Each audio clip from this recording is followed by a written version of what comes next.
जय हिंद स्टूडेंट। आज के इस लेक्चर में हम unit number 8 atom and nuclei, जो चैप्टर नंबर 12 जिसके अंतर्गत आता है एटम, एंड चैप्टर नंबर जो 13 आता है न्यूक्लियाई, इन दोनों चैप्टर इसी यूनिट के अंतर्गत आता है। लेकिन इस लेक्चर में हम लोग केवल इसी पर बात करेंगे कि चैप्टर 12 में एटम क्या होता है। ठीक है, तो इस जो चैप्टर है, इस चैप्टर में NCERT जो सिलेबस मेंटेन रखी है 12th क्लास के लिए, उसमें इतना ये सिलेबस मेंटेन है कि यहाँ से NCERT आपसे क्वेश्चन पूछ सकती है, जो कि है अल्फा पार्टिकल स्कैटरिंग एक्सपेरिमेंट, दूसरा है Rutherford model of atom, next है Bohr model of hydrogen atom, और expression for the radius of nth possible orbit, velocity and energy of electron in nth orbit, hydrogen line spectra, qualitative treatment है केवल इसका। ठीक है, तो ये topic जो है वो आपके 12th के 2025 और 26 के इस सेशन में NCERT ने रखा है सिलेबस। अब इन्हीं टॉपिक को हम धीरे धीरे करके स्टार्ट करते हैं।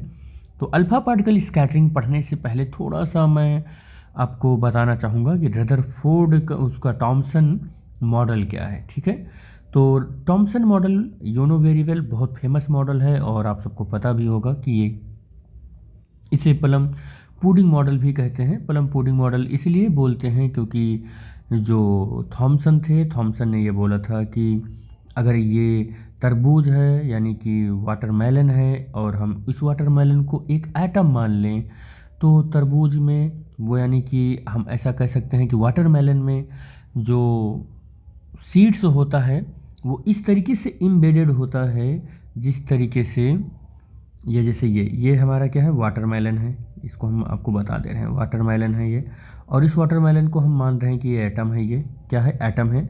तो उन्होंने ये बोला कि एटम के अंदर इलेक्ट्रॉन ठीक उसी तरीके से इम्बेडेड होता है जिस तरीके से एटम के अंदर इलेक्ट्रॉन उसी तरीके से एम्बेडेड होता है जिस तरीके से वाटरमेलन के अंदर उसके सीड्स एम्बेडेड होते हैं। तो इसीलिए इस थॉमसन के एटॉमिक मॉडल को प्लम पुडिंग मॉडल भी बोला गया। ठीक है, in the atom positive charge is spread out in the space with electron embedded through out the region, he found the charge of to mass. हाँ, दो काम इन्होंने किया। एक तो एटम के अंदर ये बताया कि इलेक्ट्रॉन जो है वो वाटरमेलन के सीड्स के तरीके से इधर उधर ऐसे, जैसे मतलब वाटरमेलन में रहता है वैसे इलेक्ट्रॉन रहते हैं। दूसरा इनका जो अच्छा काम था, या कह सकते हैं इनका जो रिसर्च था, वो रिसर्च ये था चार्ज मास रेशियो कैलकुलेट करना। चार्ज मास रेशियो, ये है चार्ज मास रेशियो। क्या है ये बेटा, चार्ज मास रेशियो। अब ये जो चार्ज मास रेशियो है ना, इसी को हम ना स्पेसिफिक चार्ज भी बोलते हैं। कहीं कहीं आपको लिखा हुआ मिल जाता होगा स्पेसिफिक चार्ज, तो आप वहाँ पर समझ में नहीं आता है कि स्पेसिफिक चार्ज क्या है, तो स्पेसिफिक चार्ज भी बोलते हैं। चार्ज मास रेशियो पर भी इन्होंने काम किया, और ये काम किसके लिए किया था, फॉर एटॉमिक स्ट्रक्चर के लिए। ठीक है, तो इसमें हम थॉमसन एटॉमिक मॉडल में इतना ही डिस्कशन करेंगे। नेक्स्ट फिर जो हमारे सिलेबस में है वो ये है कि अल्फ़ा पार्टिकल स्कैटरिंग एक्सपेरिमेंट। जो अल्फ़ा पार्टिकल स्कैटरिंग एक्सपेरिमेंट है उस जो रदरफोर्ड का, उसमें दो साइंटिस्ट यानी कि रदरफोर्ड के साथ दो उनके स्टूडेंट थे, उन्होंने मिलकर बहुत अच्छे से काम किया, जिनका नाम था गाइगर मार्सडन। तो रदरफोर्ड के इस काम में इन्होंने हेल्प किया था, तो इसीलिए इसको गाइगर मार्सडन एक्सपेरिमेंट भी बोलते हैं। गाइगर मार्सडन एक्सपेरिमेंट में आगे बढ़ते हैं। On the suggestion of the Rutherford his two associated H. Geiger and E. Marsden in 1911 performed the experiment on the obtained an important insight into the structure of the atom। ये सब Rutherford की suggestion पर हुआ था, और ये Geiger Marsden ने इस एक्सपेरिमेंट को परफॉर्म किया था एटम के स्ट्रक्चर को, एटम के इनसाइड के स्ट्रक्चर को डिटेक्ट करने के लिए या उसको रीड राइट करने के लिए एक एक्सपेरिमेंटल कह सकते हैं कि हुआ था ये काम। हुआ क्या था कि an alpha particle is a helium ion. Alpha particle क्या है, हीलियम आयन है। अब अल्फा पार्टिकल के बारे में थोड़ा सा हम डिस्कस कर लेते हैं और देख लेते हैं कि अल्फा पार्टिकल क्या होता है। देखो ये है 2He4। अब हीलियम के पास ना दो इलेक्ट्रॉन हैं, दो प्रोटॉन हैं, दो न्यूट्रॉन हैं। अब अगर मैं हीलियम का ये न्यूक्लियस बना दूं जिसमें 2 प्रोटॉन और 2 न्यूट्रॉन है, और मैं कहूं कि हीलियम का ये एक ऑर्बिटल है जहां पर और 2 इलेक्ट्रॉन है, एक इलेक्ट्रॉन ये है, एक इलेक्ट्रॉन ये है। मैं किसी तरीके से अपना काम बनाऊं और काम बनाकर क्या करता हूं कि इस इलेक्ट्रॉन को यहाँ से हटा देता हूँ, इस इलेक्ट्रॉन को यहाँ से हटा देता हूँ, मतलब इस इलेक्ट्रॉन को फ्री कर देते हैं, ये इलेक्ट्रॉन चला जाता है इसको छोड़कर, ये इलेक्ट्रॉन भी फ्री हो जाता है और इसको छोड़कर चला जाता है। अब जो हमारा ऑर्बिट है वो ऑर्बिट कुछ इस तरीके से बनेगा हीलियम का कि न्यूक्लियस में 2 प्रोटॉन रहेंगे और 2 न्यूट्रॉन रहेंगे, लेकिन ऑर्बिट में एक भी इलेक्ट्रॉन नहीं है। अब हमारा क्या हुआ कि हीलियम दोनों इलेक्ट्रॉन को क्या किया, डोनेट कर दिया, दोनों इलेक्ट्रॉन को डोनेट कर दिया। तो अब ये हो जाएगा हीलियम का आयन, कह सकते हैं कि हीलियम आयन हो गया, ये क्या हो गया, हीलियम आयन हो गया बेटे। अब इस हीलियम आयन को ही हम क्या बोलेंगे, अल्फा पार्टिकल बोलेंगे। क्या बोलेंगे बेटा, इसको अल्फा पार्टिकल बोलेंगे। तो जब कभी भी हीलियम के ऑर्बिट में दोनों इलेक्ट्रॉन नहीं होते हैं तो क्या बचा है उस एटम के पास, केवल और केवल उस एटम के पास न्यूक्लियस बचा हुआ है, न्यूक्लियस बचा हुआ है। और इस न्यूक्लियस को अब हम क्या बोलेंगे, अल्फा पार्टिकल बोलेंगे। तो कभी कभी आपने सुना भी होगा कि helium alpha particle is the nucleus of helium, ठीक है। तो अल्फा पार्टिकल हीलियम के का न्यूक्लियस भी है, आपने ऐसा सुना भी होगा, ठीक है। तो वही लिखा हुआ है कि alpha particle is a helium ion. और यहाँ पर हमने बता भी दिया कि हीलियम आयन इसलिए बोल रहे हैं क्योंकि इसके दोनों इलेक्ट्रॉन जा चुके हैं यहाँ से, ठीक है। आगे कह रहा है हीलियम आइटम बनता कैसे है, तो ये कैसे बनता है हमने अभी आपको बताया कि दोनों इलेक्ट्रॉन उसके आउटर मोस्ट ऑर्बिट से चले गए हैं। अब जब चले गए हैं यानी रिमूव्ड हो गए हैं, तो अब उस पर चार्ज दो चार्ज का आयन आ गया, ये देखो हीलियम डबल आयन हो गया है। तो अब हम इसको क्या बोलेंगे, and its mass is nearly 4 times mass of the proton. अब देखो यहाँ पर हुआ क्या बेटे कि अब हीलियम के पास केवल क्या बचा हुआ है, अब हीलियम के पास 2 प्रोटॉन का मास 2 न्यूट्रॉन का पास। तो अप्रॉक्सीमेटली हम ऐसा कह सकते हैं कि हीलियम का न्यूक्लियस ही न्यूक्लियस बचा हुआ है। और अगर हम मान लें कि मास ऑफ प्रोटॉन जो होता है वो mp होता है, तो अभी इसके पास कितने पार्टिकल हैं न्यूक्लियस में, 4 पार्टिकल हैं। तो अब क्या हो गया, प्रोटॉन के मास का 4 टाइम्स ही मास तो बचा हुआ है हीलियम का, तो यही बचा हुआ है। तो इसी को हम हीलियम बोलते हैं, सॉरी वो अल्फा पार्टिकल बोलते हैं, ठीक है, इसको अल्फा पार्टिकल बोलते हैं। आगे बढ़ते हैं हम लोग। एक्सपेरिमेंट कैसे हुआ, देखो हुआ कि होता क्या है कि हमको पता होना चाहिए कि ये एक्सपेरिमेंट करना क्या है। तो एक बहुत सारे ऐसे मल्टीपल एक्सपेरिमेंट किए गए थे, उस मल्टीपल एक्सपेरिमेंट में जो सक्सेस हुआ उस सक्सेस वाले एक्सपेरिमेंट को ही यहाँ एक्सप्लेन किया गया। कैसे किया गया कि alpha particle source of the कह सकते हैं radio active source of the alpha particle like bismuth 214। अब यहाँ पर आपको पता होना चाहिए कि अल्फा जो पार्टिकल है वो बेस्ट जो सोर्स अगर है तो वो एक रेडियो एक्टिव मटेरियल का है, मतलब रेडियो एक्टिव मटेरियल से ही अल्फा पार्टिकल निकलता है। तो यहाँ पर हमने क्या देखा कि अपने पास एक पार्टिकल है जो 83 एटॉमिक नंबर है और Bi और 214 इसका एटॉमिक वेट है। अगर हम इसको क्या करते हैं कि एक इनक्लोजर लेते हैं, ये सब हम इरेज कर लेते हैं और आपको तब बताते हैं।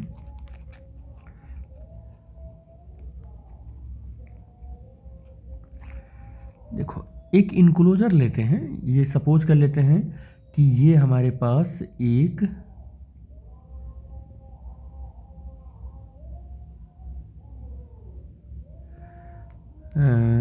कह सकते हैं कि ये है, ठीक,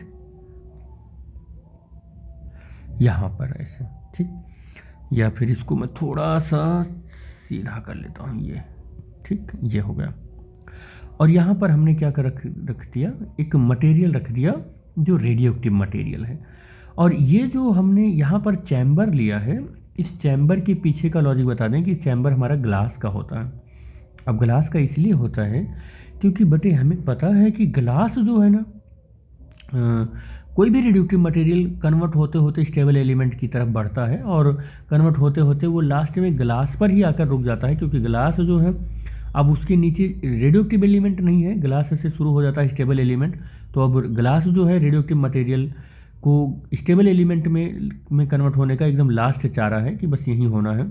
लास्ट सारे मटेरियल को ग्लास में ही मतलब अब इसके बाद स्टेबल हो जाता है, इसका ये कहने का मतलब है, ठीक है।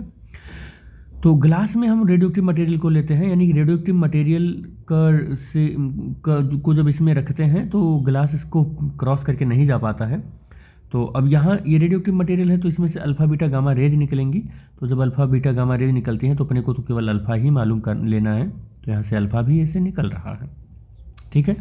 तो अल्फ़ा जहाँ से निकल रहा है तो ग्लास का ये जो चैम्बर है, इस चैम्बर को हम बहुत नैरो बनाते हैं, बहुत नैरो बनाते हैं, ताकि केवल अल्फ़ा रेज ही निकल पाए इधर उधर और कुछ भी ना निकल पाए, और बाकी जो डेविएटेड रेज हैं वो ग्लास चैम्बर से इधर उधर ये क्या हो जाएं, ये रोक लिए जाएं। फिर भी हमें ऐसा लगता है कि ग्लास चैम्बर से जो निकलने वाली अल्फ़ा पार्टिकल हैं वो किसी अलग एंगल पर निकल ही जाते हैं, बिल्कुल स्ट्रेट ऐसे नहीं जा पाते हैं। तो हम क्या करते हैं कि उन चैम्बर से जो ये निकल रहे होते हैं ऐसे यहाँ से निकल रहे होते हैं, यहाँ पर हम क्या कर देते हैं कि थोड़ा सा डेविएट ना हो, इसलिए ऐसे थोड़ा सा हम इस पर स्ट्रिप लगा लेते हैं। अभी हम सब बताएंगे कि क्या है, या नैरो स्लिट लगा देते हैं, ऐसा हम बोल सकते हैं कि नैरो स्लिट लगा लेते हैं, ठीक है। तो क्या है कि enclosed in the thick lead block, हम इसे इनक्लोज कर लेते हैं एक थिक लेड ब्लॉक में, और provided with the narrow opening, और यहाँ पर नैरो ओपनिंग होता है। The alpha particle from this source are collimated into the narrow beam through out the narrow slit, ये नैरो स्लिट लगा लेते हैं यहाँ पर। हालांकि अभी अगले पेज में इसका हम एक्सपेरिमेंटल सेटअप भी आपको दिखाएंगे बेटा, ठीक है। The beam is allowed to fall on the thin gold foil. अब हम क्या करते हैं, ये नैरो बीम जो एकदम बिल्कुल फाइन एकदम बीम आ रही है इसको हम एक गोल्ड का पतला सा एक फिल्म लेंगे, और उस फिल्म की जो थिकनेस होने वाली है वो 2.1 इंटू 10⁻⁻7 मीटर का, इतना मतलब कह सकते हैं कि थिक गोल्ड की एक फॉइल लेते हैं, और उस पर ये जो बीम होता है इस बीम को इंसिडेंट करवाते हैं। और ये पूरा जो हमारा सेटअप है, ये पूरा जो सेटअप है, इस सेटअप को हम एक इंसुलेटेड चैम्बर के अंदर रखते हैं। अब वो क्वेश्चन ये होता है कि ये इंसुलेटेड चैम्बर क्यों होता है, इंसुलेटेड चैम्बर क्यों होता है। तो बेटा इंसुलेटेड चैम्बर इसलिए कर दिए जाते हैं कि अगर इंसुलेशन नहीं हुआ, इंसुलेटेड चैम्बर या कह सकते हैं वैक्यूम चैम्बर होता है। इंसुलेटेड का मतलब यहाँ पर वैक्यूम से लेना, इंसुलेटेड होना मोर अप्रोप्रिएट नहीं है, आप ऐसा कह सकते हैं कि वैक्यूम चैम्बर लेते हैं। तो वैक्यूम चैम्बर क्यों लेते हैं, क्योंकि अगर इसके अंदर मॉलिक्यूल रहा, अगर इसके अंदर एयर का डस्ट या कोई भी मॉलिक्यूल रहा तो अल्फा पार्टिकल आएगा, उसी से कोलिजन कर लेगा और उसको भी आयोनाइज्ड कर देगा। तो हो सकता है कि अपनी पूरी एनर्जी, इसको अपनी काइनेटिक एनर्जी पूरा ट्रांसफ़र कर दे, इस तरीके से यहाँ का टेम्परेचर इंक्रीज कर जाए, और जो हम ऑब्जर्व करने गए हैं वो ऑब्जर्व ना कर पाएँ। तो अगर हम वैक्यूम कर देते हैं ये पूरा का पूरा चैम्बर जहाँ पर ये पूरा सेटअप रखा हुआ है, तो अल्फ़ा पार्टिकल किसी और से इंटरेक्ट नहीं कर पाएगा। जिस डेस्टिनेशन के लिए हमने उसको भेजा है केवल उसी से इंटरेक्ट करेगा, और उसी इंटरेक्शन के रिजल्ट को हम देख पाएंगे, और कोई इसमें बीच में कुछ नहीं हो पाएगा। तो इसी लिए ऐसा कर लेते हैं। तो क्या होता है कि the alpha particle scattered in the different particle are observe with the help of the rotatable detector. और हम देखते हैं कि अल्फा पार्टिकल जब स्कैटर्ड होता है इस गोल्ड फॉइल से निकलकर, तो जिस डायरेक्शन में ये स्कैटर्ड होता है, तो एक हम यहाँ पर क्या करते हैं कि एक प्लेट लगा लेते हैं, इसके पीछे एक प्लेट लगा लेते हैं, और उस प्लेट को हम जिंक सल्फाइड की प्लेट बोलते हैं। और जिंक सल्फाइड की प्लेट जैसे ही वो अल्फा पार्टिकल उस पर पड़ता है तो उस स्क्रीन पर चमक उत्पन्न करती है, तो चमक उत्पन्न करती है। और दूसरी बात कि जब अल्फा पार्टिकल स्कैटर्ड होता है तो हम उसे डिटेक्ट करते हैं एक और चीज़ से, हम वहाँ पर एक कह सकते हैं कि माइक्रोस्कोप लगा देते हैं, और रोटेटेड माइक्रोस्कोप लगाते हैं, और अल्फा पार्टिकल की स्कैटरिंग के एंगल को वो रोटेट कर करके उसको पढ़ता रहता है, ठीक है।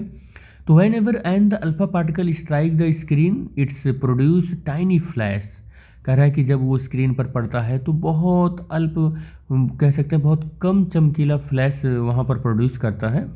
और कह रहा है कि scintillation which is the viewed through the microscope, in this way the number of the alpha particle scattered at the different angle can be counted। जो डिफरेंट एंगल पर डिफरेंट डायरेक्शन में जो अल्फा पार्टिकल स्कैटर्ड हो रहा है उसको हम क्या कर लेते हैं, काउंट कर लेते हैं। माइक्रोस्कोप लगा ही हुआ है, और कैसा है, रोटेटेबल माइक्रोस्कोप लगाते हैं यहाँ पर। This whole apparatus is enclosed in evacuated, ये मैं पहले ही बता दिया हूँ कि चैम्बर में रख दिया जाता है to avoid the scattering of the alpha particles by air molecules. वो ऐसा इसलिए कर देते हैं क्योंकि एयर मॉलिक्यूल्स से वो स्कैटरिंग ना हो पाए। यहाँ पर पूरा सेटअप मैं आपको दिखा दे रहा हूँ कि ये है अपना वैक्यूम चैम्बर है, और इस वैक्यूम चैम्बर के में देखो ये है पूरा अपना लेड का ब्लॉक है, और यहाँ पर ये रेडियोएक्टिव मटेरियल है जो अल्फ़ा पार्टिकल का सोर्स है। यहाँ से अलग अलग डायरेक्शन में निकल रही है अल्फ़ा पार्टिकल, और इन अल्फ़ा पार्टिकल्स को यहाँ पर देखो ये चैम्बर रोक ले रहा है, लेकिन जो सीधे अल्फ़ा पार्टिकल आ रहा है केवल उन्हीं को नहीं रोक पा रहा है। अब हो क्या रहा है कि यहाँ पर कि ये अल्फ़ा पार्टिकल ऐसे आया है, यहाँ पर गोल्ड की फॉइल जो लगी हुई है, ये गोल्ड की फॉइल है जो कुछ भी है, जिसकी 2.1 × 10⁻⁻7 मीटर की थिकनेस है। तो इससे टकराने के बाद अल्फ़ा पार्टिकल ऐसे इधर उधर स्कैटर्ड हो रहा है, और यहाँ पर एक माइक्रोस्कोप लगा हुआ है जो माइक्रोस्कोप इसकी एंगल को पढ़ रहा है या इसको डिटेक्ट कर रहा है। ठीक है बेटे, इस एक्सपेरिमेंट से गाइगर और मार्सेडन ने क्या किया, कुछ ऑब्जर्व किया। क्या ऑब्जर्व किया ये भी हमको देखना है। फर्स्ट पॉइंट क्या ऑब्जर्व किया गाइगर और मार्सेडन ने कि most of the alpha particle passes through the foil straight away the undeflected. देखो हुआ क्या कि ऐसे मान लो एक एटम है, तो ऐसे बहुत सारे अल्फा पार्टिकल्स तो ऐसे चले गए, अल्फा पार्टिकल्स ऐसे चले गए जो अनडेविएटेड थे। Most of the alpha particles foil से होकर बिल्कुल ऐसे चले गए, अनडिफ्लेक्टेड चले गए। ठीक है, some of them are deflected through small angle, कुछ ऐसे डिफ्लेक्ट हुए हैं जो बहुत स्मॉल एंगल से डिफ्लेक्ट हुए हैं, ऐसे बहुत स्मॉल एंगल से डिफ्लेक्ट हुए हैं, बहुत स्मॉल एंगल से ऐसे डिफ्लेक्ट हुए हैं। और कह रहा है few alpha particles above 1 in 8000, लगभग 8000 में से कोई एक अल्फा पार्टिकल जो डिफ्लेक्ट हुआ है through an angle more than 90 degree, वो 90 डिग्री से ज़्यादा पर डिफ्लेक्ट हुआ है, मतलब ऐसे डिफ्लेक्ट हुआ है लगभग 8000 में से कोई एक ऐसा। ठीक है, वो 90 डिग्री से ज़्यादा डिफ्लेक्ट हो रहे हैं, जैसे ये है 0 डिग्री और ये है 90 डिग्री, इससे थोड़ा सा और ज़्यादा डिफ्लेक्ट हुआ है 8000 में कोई एक rays. A very few alpha particles return back, और बहुत ही कम अल्फा पार्टिकल्स रिटर्न बैक हुए हैं, that is the deflected by 180 degree. कह रहा है कि बहुत कम ऐसे अल्फा पार्टिकल हैं जो ऐसे गए हैं और न्यूक्लियस से टकराकर फिर से अपने उसी पाथ पर वापस 180 डिग्री पर वापस आ गए हैं। ऐसे बहुत कम पार्टिकल्स हैं। 10 few alpha particles reverse there motion, बिल्कुल अपने मोशन को बिल्कुल रिवर्स कर लिए हैं। ठीक है, without actual touching the gold foil, बिना किसी गोल्ड फॉइल के बिना किसी एटम को छुए हुए बिल्कुल ऐसे वापस आ गए हैं। मतलब यहाँ पर दिख रहा होगा कि ऐसे गया है और फिर वापस ऐसे आ गया है। देखो इस वाले में आपको दिख रहा होगा। ठीक बेटे, चलो आगे देखते हैं।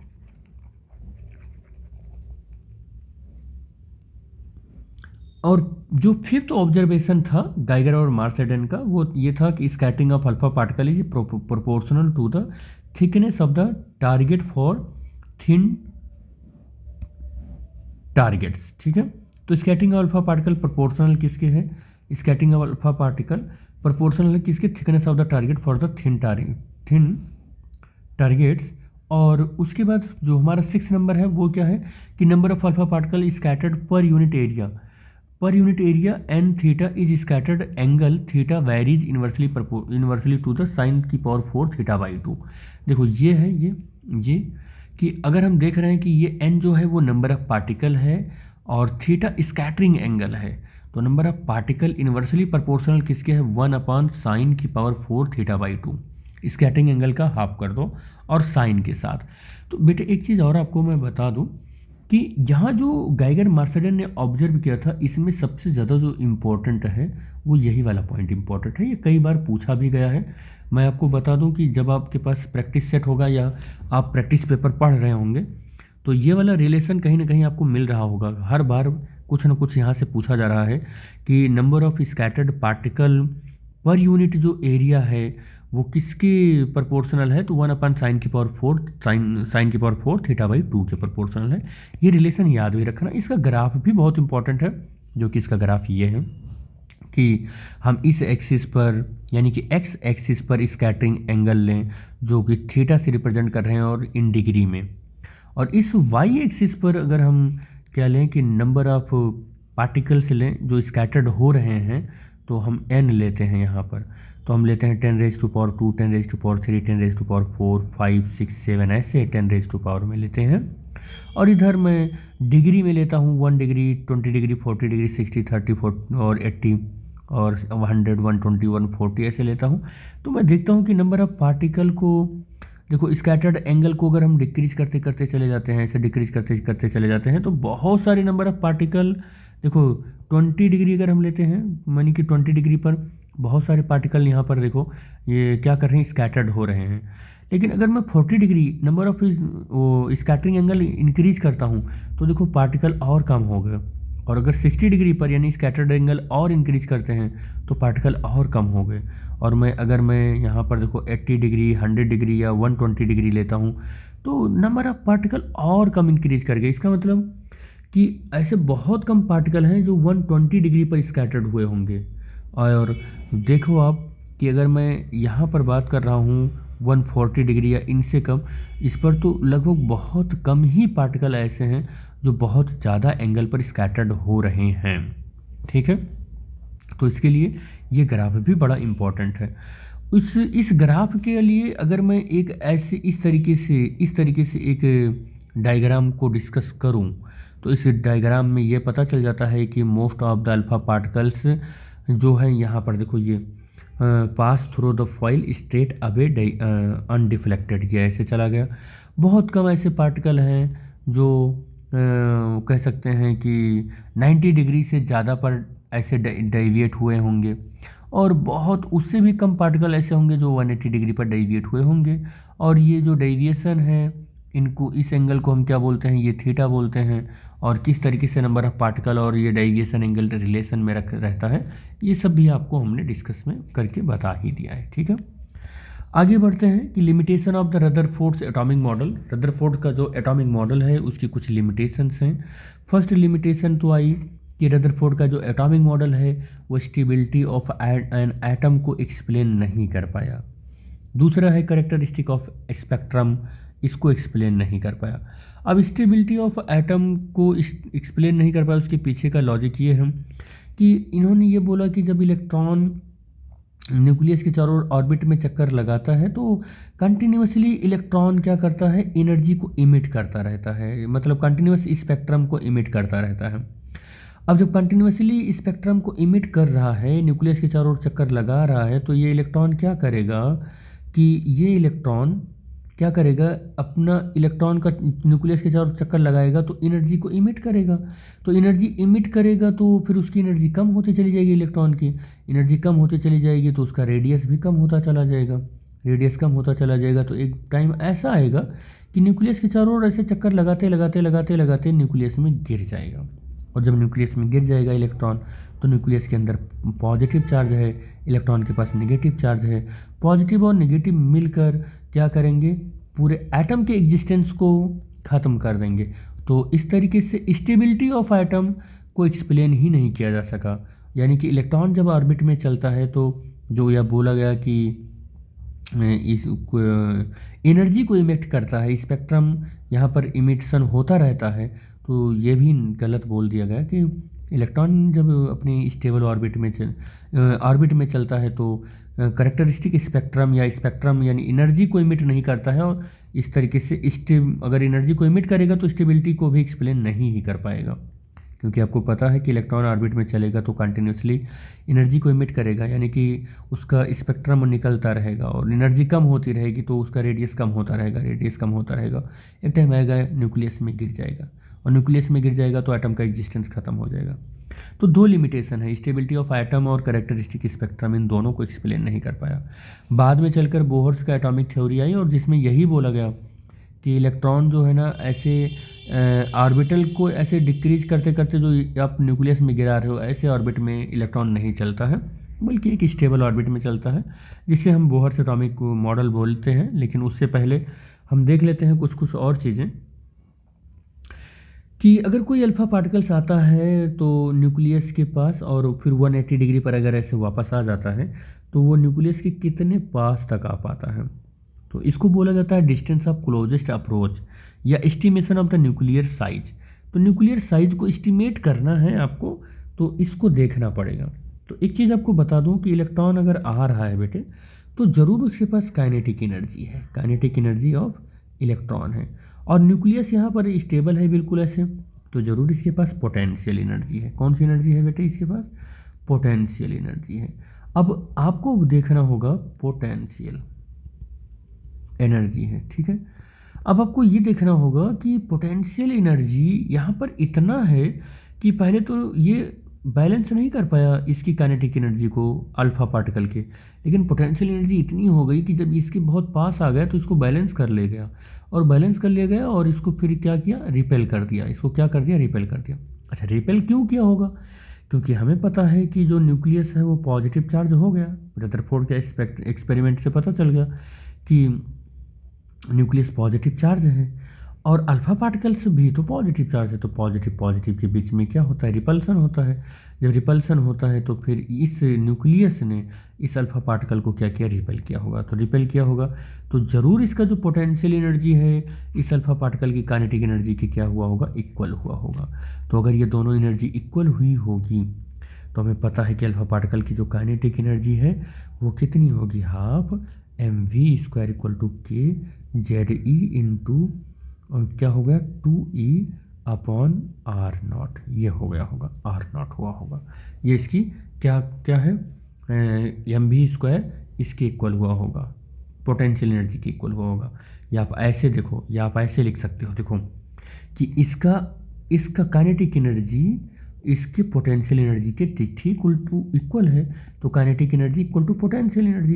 काइनेटिक एनर्जी हाफ mv² और इसका पोटेंशियल एनर्जी क्या हो जाएगा? के, और Z E into 2e upon, यहाँ मान लेते हैं कि जितना पास तक आया है वो डिस्टेंस r0 है, तो यहाँ r0 लिख लेना। बस यहीं से धीरे धीरे अब हमारी कहानी स्टार्ट होगी और हम क्लोजेस्ट अप्रोच कैलकुलेट कर लेंगे। देखो बेटे, k alpha equal to u nucleus की जो पोटेंशियल एनर्जी है, अल्फ़ा का मतलब अल्फ़ा पार्टिकल की काइनेटिक एनर्जी, और इस न्यूक्लियस की पोटेंशियल एनर्जी। तो हमें पता है कि के Q1 Q2 अपान आर होता है पोटेंशियल एनर्जी। ये दोनों वैल्यू रख दिया हमने। यहाँ से R0 की वैल्यू हमने कैलकुलेट कर लिया। तो R0 की वैल्यू देखो कैलकुलेट करेंगे तो इसको हमने के अल्फ़ा ही कंसीडर कर लिया है, ठीक है।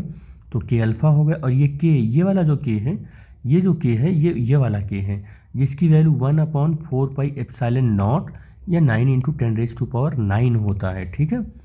अब देखो यहाँ पर क्या हुआ कि ये टू यहाँ पर है, ये के यहाँ पर है, और जेड² हो गया, ठीक, के अल्फ़ा, ठीक, यहाँ तक हो ही गया। अब अगर मैं यहाँ पर के अल्फ़ा की वैल्यू हाफ mv² रखूँ, क्या रखूँ? हाफ mv², तो हाफ ऊपर चला जाएगा, और यहाँ पर जो पहले से 2 है उसमें मल्टीप्लाई हो जाएगा, तो 4k और ZE² अपॉन mv² आ जाएगा, ठीक है। और k की जो वैल्यू है अभी हमने बताया कि ये 1/4πε0 या 9 × 10⁻⁹ होता है, ठीक। कि अल्फ़ा यानी कि अगर मैं यहाँ पर अल्फ़ा पार्टिकल की काइनेटिक एनर्जी की बात करूँ तो 5.5 इलेक्ट्रॉन वोल्ट होता है, मिलियन इलेक्ट्रॉन वोल्ट होता है बेटे। अब यहाँ पर 5.5 इंटू मिलियन का मतलब 10⁻6 और इलेक्ट्रॉन का मतलब 1.6 10⁻⁻19 कूलाम हो जाता है। ये कूलाम नहीं, मतलब कि अब तो जूल में हो जाएगा, ये अब तो ये जूल में हो जाएगा। तो ये वैल्यू जूल में अगर कन्वर्ट करोगे मिलियन इलेक्ट्रॉन वोल्ट, तो इतने से आपको कुछ करना पड़ेगा, यानी मल्टीप्लाई करना पड़ेगा, और 5.5।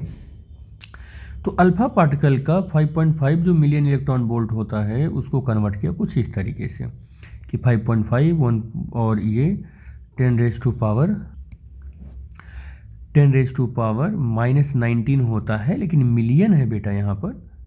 तो मिलियन की वजह से 10⁻⁻ जो -19 होता है वो 10⁻⁻ क्या हो जाएगा? मिलियन का मतलब 10⁻⁶, तो यहाँ पर उसको माइनस कर लिया गया। मैं या तो एक बार फिर बता दूँ आपको कन्वर्ट करना। 5.5 10⁻6 और 1.6 10⁻19। अब ये 5.5 इंटू 10⁻, देखो -19 और +6 हो जाएगा और इंटू 1.6, तो 5.5 इंटू 1.6 इंटू 10⁻⁻13, यही वैल्यू यहाँ पर लिखी गई है, ठीक, जूल में हो गया। और ये जो गोल्ड का फॉइल लिया गया है, तो गोल्ड के लिए जो जेड की वैल्यू होती है वो 79 होती है, तो हमने यहाँ 79 लिख दिया। तो आर नॉट इक्वल टू, देखो आर नॉट इक्वल टू 2 और 2 और के जेड, और देखो जेड ई स्क्वायर और के अल्फ़ा की वैल्यू यही पूरी रख दी गई जो अभी भी यहाँ पर था, सॉल्व किया गया। तो आर नॉट की वैल्यू आई 4.13 10⁻14 मीटर।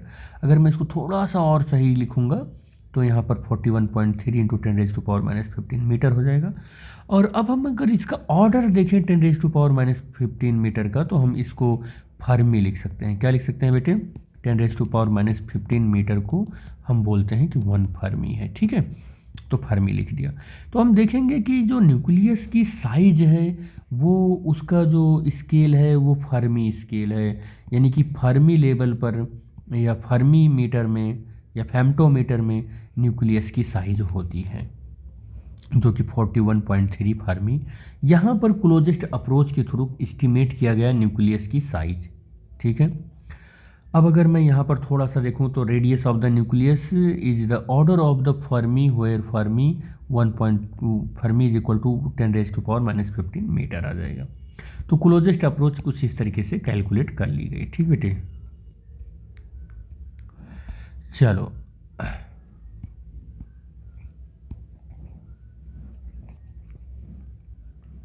ठीक, अब नेक्स्ट हम बोहर्स थ्योरी ऑफ यहाँ पर डिस्कस करते हैं।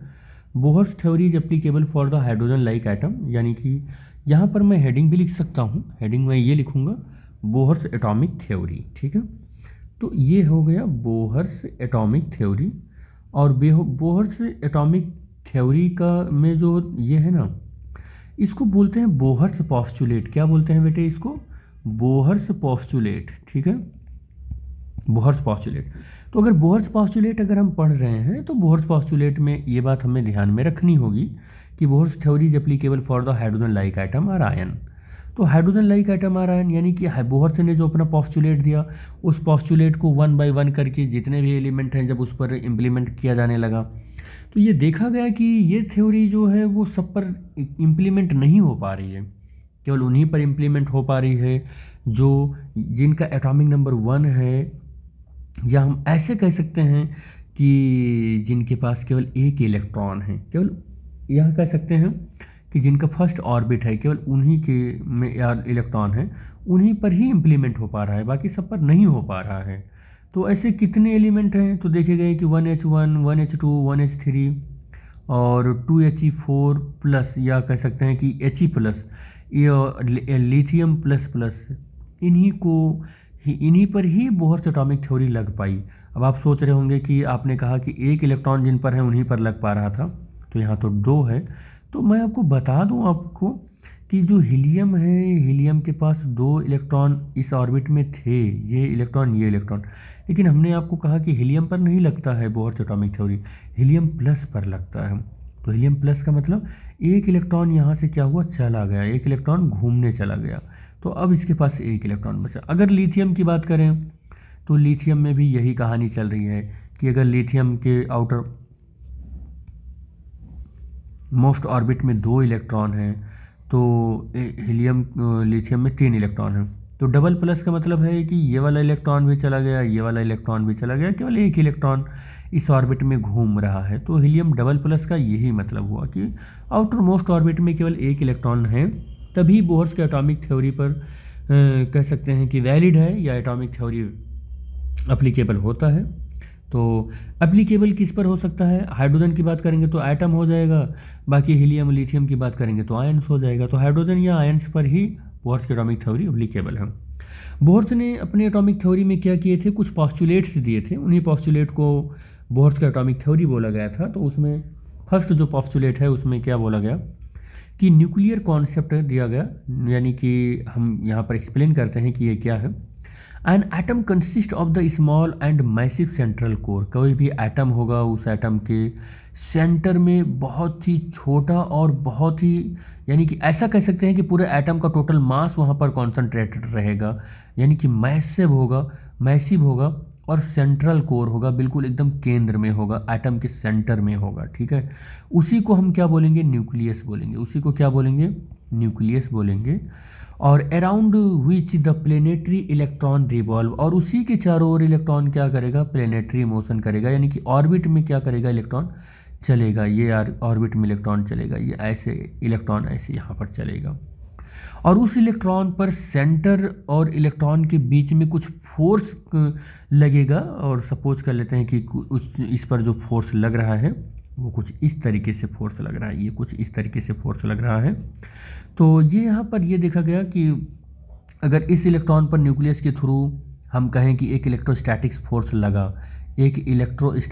लगा, तो फिर इलेक्ट्रॉन ने भी सेंटर पर उल्टा करके इस फोर्स को काउंटर करने के लिए एक फोर्स लगाया, जिसे हम सेंट्रीपिटल फोर्स कहेंगे। और ये जो सेंट्रीपिटल फोर्स और ये जो न्यूक्लियस का लगाया हुआ इलेक्ट्रोस्टैटिक फोर्स है इलेक्ट्रॉन के ऊपर, ये दोनों फोर्स एक दूसरे को क्या करेंगे, इक्वली एकदम बिल्कुल बैलेंस करेंगे।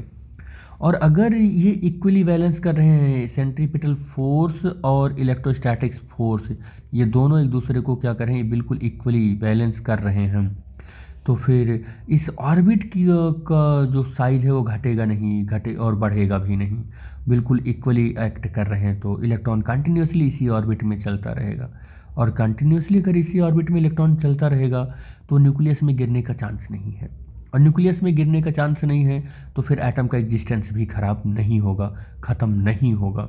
यानी कि इस तरीके से अंडरस्टूड है कि पोस्टुलेट में कहीं ना कहीं स्टेबिलिटी को एक्सप्लेन कर दिया गया कि एटम स्टेबल भी है। हालांकि वो एक अलग से पोस्टुलेट में इन सब की बात होगी, लेकिन मैं आपको बता दे रहा हूँ कि इस तरीके से इन सब चीज़ों से आप लॉजिक निकाल सकते हैं कि स्टेबिलिटी एक्सप्लेन हो चुकी है कुछ कुछ अब यहाँ पर। ठीक है, सेकेंड पोस्टुलेट में बोहर्स ने क्या कहा, क्वांटम कंडीशन में of all the possible circular orbit, जितने भी पॉसिबल सर्कुलर ऑर्बिट है न्यूक्लियस के चारों ओर, बाई द क्लासिकल थ्योरी के according the electrons are permitted to the circulate only in those orbit in which the enough angular momentum which है value h/2 पाई, जिसकी value h/2 पाई होती है। देखो सेकेंड पोस्टुलेट में ये बोला कि जो बोला गया है कि न्यूक्लियस के चारों ओर क्लासिकल थ्योरी में कि जो अलाउड ऑर्बिट होते हैं, और उन ऑर्बिट को बताया गया है कि सर्कुलर होते हैं। कैसे होते हैं,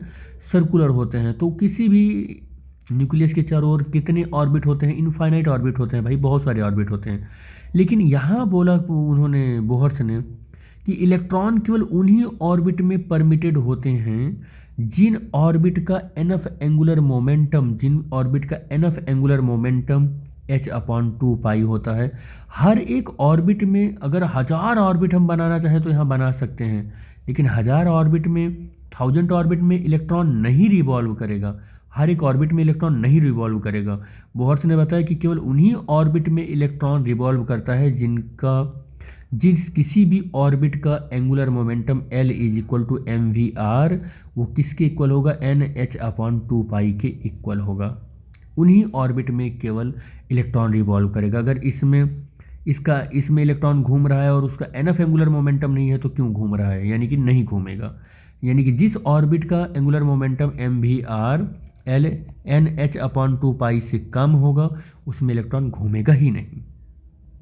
और जो यहाँ पर n है ये बताएगा कि इसका प्रिंसिपल क्वांटम नंबर क्या है, यानी कि n = 1 है कि 2 है कि 3 है कि 4 है, 5 है 6 है, ये क्या है।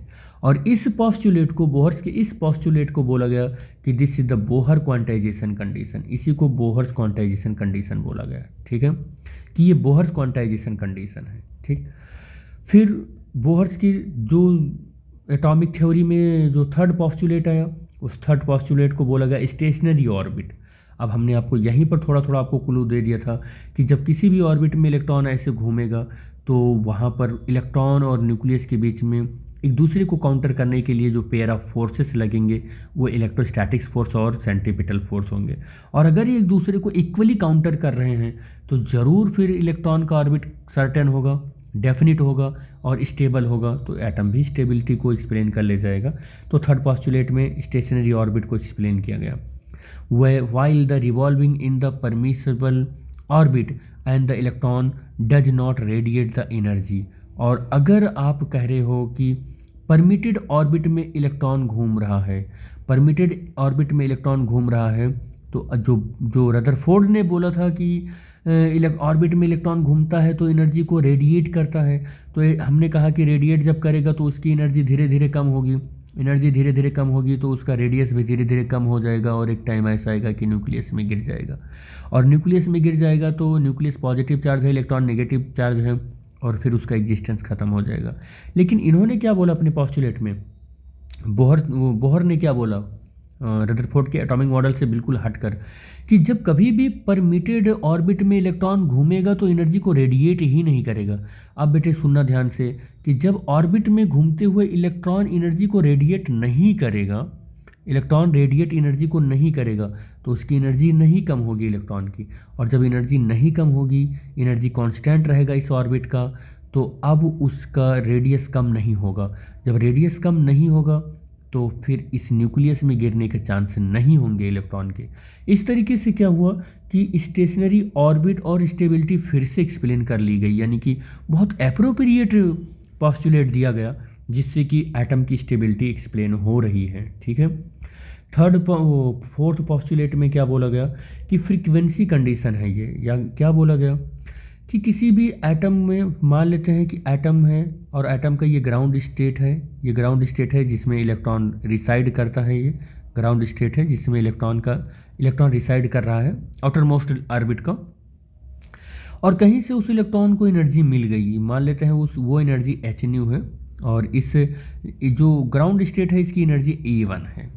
तो ये क्या करेगा, अगर इसको इतनी एनफ एनर्जी मिल गई कि इस एनर्जी को ये एब्जॉर्ब किया, और एब्जॉर्ब करने के बाद फिर क्या करेगा, आपको पता है कि इसकी इस ऑर्बिट में रहने वाला एक जो एनर्जी है वो E1 है। अब इसकी एनर्जी इलेक्ट्रॉन की बढ़ चुकी है तो इस ऑर्बिट को छोड़कर चला जाएगा क्योंकि ये अमीर हो चुका है ना अब एनर्जी पाकर। लेकिन ये जब जाएगा तो 10⁻⁻8 सेकेंड के बाद इसकी पूरी एनर्जी, मतलब जो एनर्जी एब्जॉर्ब किया था उसके बाद मान लो E2 में चला गया ये, तो अब इसको रिटर्न होकर आना पड़ेगा। अब जब रिटर्न होकर आना पड़ेगा तो अब ये जब रिटर्न होकर ऐसे आएगा तो उस एनर्जी को क्या करेगा, ये इमिट करना पड़ेगा, इसको इमिट करके ही वापस आना पड़ेगा। तो जो यहाँ से और यहाँ तक गया है, यानी कि E2 में चला गया कहाँ से, E1, तो उस ऑर्बिट में ही जाके रुकेगा। यानी कि हम किसी एक स्टेट से दूसरे स्टेट में अगर हम जाते हैं एक्साइटमेंट की एनर्जी या लेकर, तो हमारा जो एनर्जी का डिफरेंस होता है वो इसी एब्जॉर्ब एनर्जी के इक्वल होना चाहिए, इसी एब्जॉर्ब एनर्जी के इक्वल होना चाहिए। अगर मान लो एक इलेक्ट्रॉन E1 से E3 में चला गया, E1 से E3 में चला गया, जैसे कि यहाँ पर गया हुआ है ये E3 यानी E2 में चला गया मान लो, तो अब हमें E2 में जाने के लिए क्या करना पड़ेगा, E2 माइनस E1 ये एनर्जी हमको लेनी पड़ेगी। तो जो दो लेवल की जो दो स्टेट है, दो स्टेट की डिफरेंस की जो एनर्जी है, अगर वही एनर्जी मिलेगी तभी हमारा इलेक्ट्रॉन यहाँ से यहाँ तक जा पाएगा। अगर कम एनर्जी मिल रही है तो नहीं जा पाएगा, या इससे ज़्यादा मिल रही है तो किसी और ऑर्बिट में चला जाएगा। तो इसका मतलब ये है ना कि हम ऐसा कह सकते हैं कि किसी भी इलेक्ट्रॉन को एक ऑर्बिट से दूसरे ऑर्बिट में जाने के लिए कोई भी एनर्जी नहीं चाहिए, एक कह सकते हैं डेफिनेट एनर्जी चाहिए, और ऐसी एनर्जी को हम बोलते हैं कि डिस्क्रीट एनर्जी होनी चाहिए, कोई कंटिन्यूस एनर्जी नहीं होनी चाहिए, डिस्क्रीट एनर्जी होनी चाहिए। ठीक है, तो इसे हम बोलते हैं फ्रीक्वेंसी कंडीशन बेटा, इसी को हम क्या बोलते हैं, फ्रीक्वेंसी कंडीशन बोलते हैं। ठीक है, तो इस तरीके से बोहर्स के ये पॉस्टुलेट थे। अब जब बोहर ने अपना एटॉमिक मॉडल दे दिया और उसने ये बोला कि भाई इलेक्ट्रॉन जो है वो न्यूक्लियस के चारों ओर क्या करता है, एक डेफिनिट ऑर्बिट में चलता है, उसका रेडियस कांस्टेंट होता है, एनर्जी को रेडिएट नहीं करता है, इस तरीके से स्टेबिलिटी और स्पेक्ट्रम सबको एक्सप्लेन कर ले गया बोहर्स का एटॉमिक थ्योरी। तो एक क्वेश्चन तो ये बनता है कि इलेक्ट्रॉन अगर ऑर्बिट में चल रहा है और आपने कहा कि उसका एक एनफ एंगुलर मोमेंटम होना चाहिए, तो एनफ एंगुलर मोमेंटम में 2-3 पैरामीटर आ जाते हैं। एक तो मास तो आइडेंटिफाइड है कि इलेक्ट्रॉन है तो 9.1 × 10⁻³ -31 kg है। लेकिन अगर मैं देखूं कि बहुत सारे ऑर्बिट हैं, तो अलग अलग ऑर्बिट में एंगुलर मोमेंटम को कंजर्व रखने के लिए उसकी वेलोसिटी भी तो इलेक्ट्रॉन की अलग अलग होगी, रेडियस भी तो अलग अलग होगा। तो किसी भी ऑर्बिट में इलेक्ट्रॉन की वेलोसिटी क्या होगी, किसी भी ऑर्बिट में इलेक्ट्रॉन का ऑर्बिट का रेडियस कितना होगा, तो ये सब कैलकुलेट करने के लिए कुछ मैथमेटिकल एक्सप्रेशन भी जनरेट किए गए बोहर्स के एटॉमिक थ्योरी से, कि इलेक्ट्रॉन की वेलोसिटी क्या होगी, रेडियस क्या होगा, और किसी एक स्टेट से दूसरे स्टेट में जा रहा है तो उसकी एनर्जी कितनी होगी, एनर्जी गैप कितना होगा, ये सब कैलकुलेट करना पड़ा। और जब यहाँ से ये जाएगा तो जो एनर्जी एब्जॉर्ब करेगा या जो एनर्जी इमिट करेगा, तो एनर्जी एब्जॉर्ब करेगा तो या एनर्जी इमिट करेगा तो hc/λ, तो उसका कुछ वेवलेंथ भी होगा, तो उसका वेवलेंथ कितना होगा, वेव नंबर क्या होगा, एक्सेट्रा। जो मैथमेटिकल पैरामीटर हैं वो सब बहुत सारी कैलकुलेशन यहाँ पर करनी पड़ी। तो उन कैलकुलेशन की सीरीज में जो हमारा फर्स्ट यहाँ पर टॉपिक है वो है radius of the electron in nth orbit, कि कोई इलेक्ट्रॉन किसी ऑर्बिट में अगर घूम रहा है तो उसकी रेडियस क्या होगी। तो हमने देखा कि अगर अपने पास कोई एक न्यूक्लियस है और न्यूक्लियस को रैंडमली ऐसे कोई वैल्यू स्टैंडर्ड ना देकर हम उसको जनरलाइज वैल्यू दे दिए कि ZE है, क्योंकि ZE ये बता देगा कि उस न्यूक्लियस में कितने प्रोटॉन हैं और प्रोटॉन पर ये चार्ज बता देगा, तो इस तरीके से ZE हो जाएगा। ठीक है। और इलेक्ट्रॉन ऑर्बिट में घूम रहा है तो इलेक्ट्रॉन पर चार्ज की अगर हम बात करें तो 1.6 10⁻⁻19 होता है, और इलेक्ट्रॉन का मास की बात करें तो 9.1 इंटू 10⁻31 kg होता है। तो ये सब इलेक्ट्रॉन से रिलेटेड पैरामीटर हैं जो हमें पहले से ही पता होना चाहिए। हमें यहाँ पता ये करना है कि इलेक्ट्रॉन जब इस सर्कुलर पाथ पर न्यूक्लियस के चारों ओर घूम रहा होगा तो उसकी वेलोसिटी कितनी है, या हम स्पीड कैलकुलेट करते हैं कि कितनी है, या और उसकी रेडियस कैलकुलेट करते हैं कि ये कितनी है। तो इस सीरीज में सबसे पहले हमें रेडियस कैलकुलेट करना है। तो रेडियस कैलकुलेट करने के लिए हमें पता है कि बोहर्स ने अपने पोस्टुलेट में ये बोला था, जो कि ये न्यूक्लियर कॉन्सेप्ट है, कि कोई भी इलेक्ट्रॉन जब न्यूक्लियस के चारों ओर घूमता है अपने ऑर्बिट में, डेफिनिट ऑर्बिट में, तो उस पर दो फोर्सेस लगते हैं, एक सेंट्रीपिटल फोर्स और एक इलेक्ट्रोस्टैटिक्स अट्रैक्शन का फोर्स लगता है। तो अब इस न्यूक्लियस ने क्या कर रखा है कि इस इलेक्ट्रॉन के ऊपर क्या होगा कि बीच में एक पेयर ऑफ फोर्सेस लग रहा होगा जो इस तरीके से होगा, इधर सेंट्रीपिटल फोर्स जो mv²/r है, और ये जो होगा वो इलेक्ट्रोस्टैटिक्स अट्रैक्शन का फोर्स होगा। ये दोनों फोर्सेस जो Fe है वो mv²/r के इक्वल होगा, और ये फोर्स इलेक्ट्रोस्टैटिक्स फोर्स है तो k q1q2/r² के इक्वल हो जाएगा। अब अगर इस तरीके से हम देखें तो k की वैल्यू तो हमें पता है कि 1/4πε0 होगी, तो 1/4πε0 भी आप रख सकते हो। Q1 की जो वैल्यू होगी वो E होगा, और Q2 की जो वैल्यू होगी वो ZE ले सकते हो। आप क्या ले सकते हो, ZE ले सकते हो आप। R की वैल्यू हम यहाँ पर रेडियस R ले सकते हैं। तो ऐसे कैलकुलेट होगा, जो कि यहाँ पर हमने कैलकुलेट करके डायरेक्ट लिख भी दिया है कि क्या है। अच्छा, एक चीज़ और भी बता दें कि R इस तरीके से जो हमने कैलकुलेट किया, लेकिन हमें यह भी पता है कि इलेक्ट्रॉन केवल उसी ऑर्बिट में मूव कर सकता है जिसका NF एंगुलर मोमेंटम mvr हो, L इक्वल टू। तो यहाँ से हम देखेंगे कि mvr is equal to nh/2π भी होता है, और मैं अब यहाँ से R की वैल्यू अगर कैलकुलेट करूँ तो nh/2π और m इंटू वी हो जाएगा। एक तो R का ये इक्वेशन मिलेगा और एक R का ये इक्वेशन मिला है, दोनों को इक्वेट कर देते हैं। दोनों को अगर इक्वेट करेंगे, यानी कि हम यहाँ पर डायरेक्ट करके दिखा रहे हैं आपको कि यहाँ पर डायरेक्ट ये होगा, देखो kZe²/mv² और इक्वल टू nh/2πmv। तो एक v से एक v ये कैंसिल हो जाएगा, और v इज इक्वल टू क्या हो जाएगा, v is equal to kZe² और इंटू 2π/nhm ये मिलेगा अपने को। और k की वैल्यू भी आप रख सकते हो, v इज इक्वल टू 2π और ZE², ये z है, ये z है, ठीक है, और 4πε0 nhm। तो 2π से ये कैंसिल 2 हो जाएगा, ZE²/2ε0 और क्या हो जाएगा 2ε0 और NH, 2ε0, 2 से ये कैंसिल हो गया, 2ε0 और m और NH, ठीक है। यहाँ पर देखो एक m से m भी कैंसिल हो गया, तो m को भी यहाँ से हटा लेना है, यह गलती से हो गया, m को हटा ही लेना है, देखो ये m हटा लेना। तो v का जो फार्मूला है वेलोसिटी वो भी यहीं पर मिल ही जाएगा।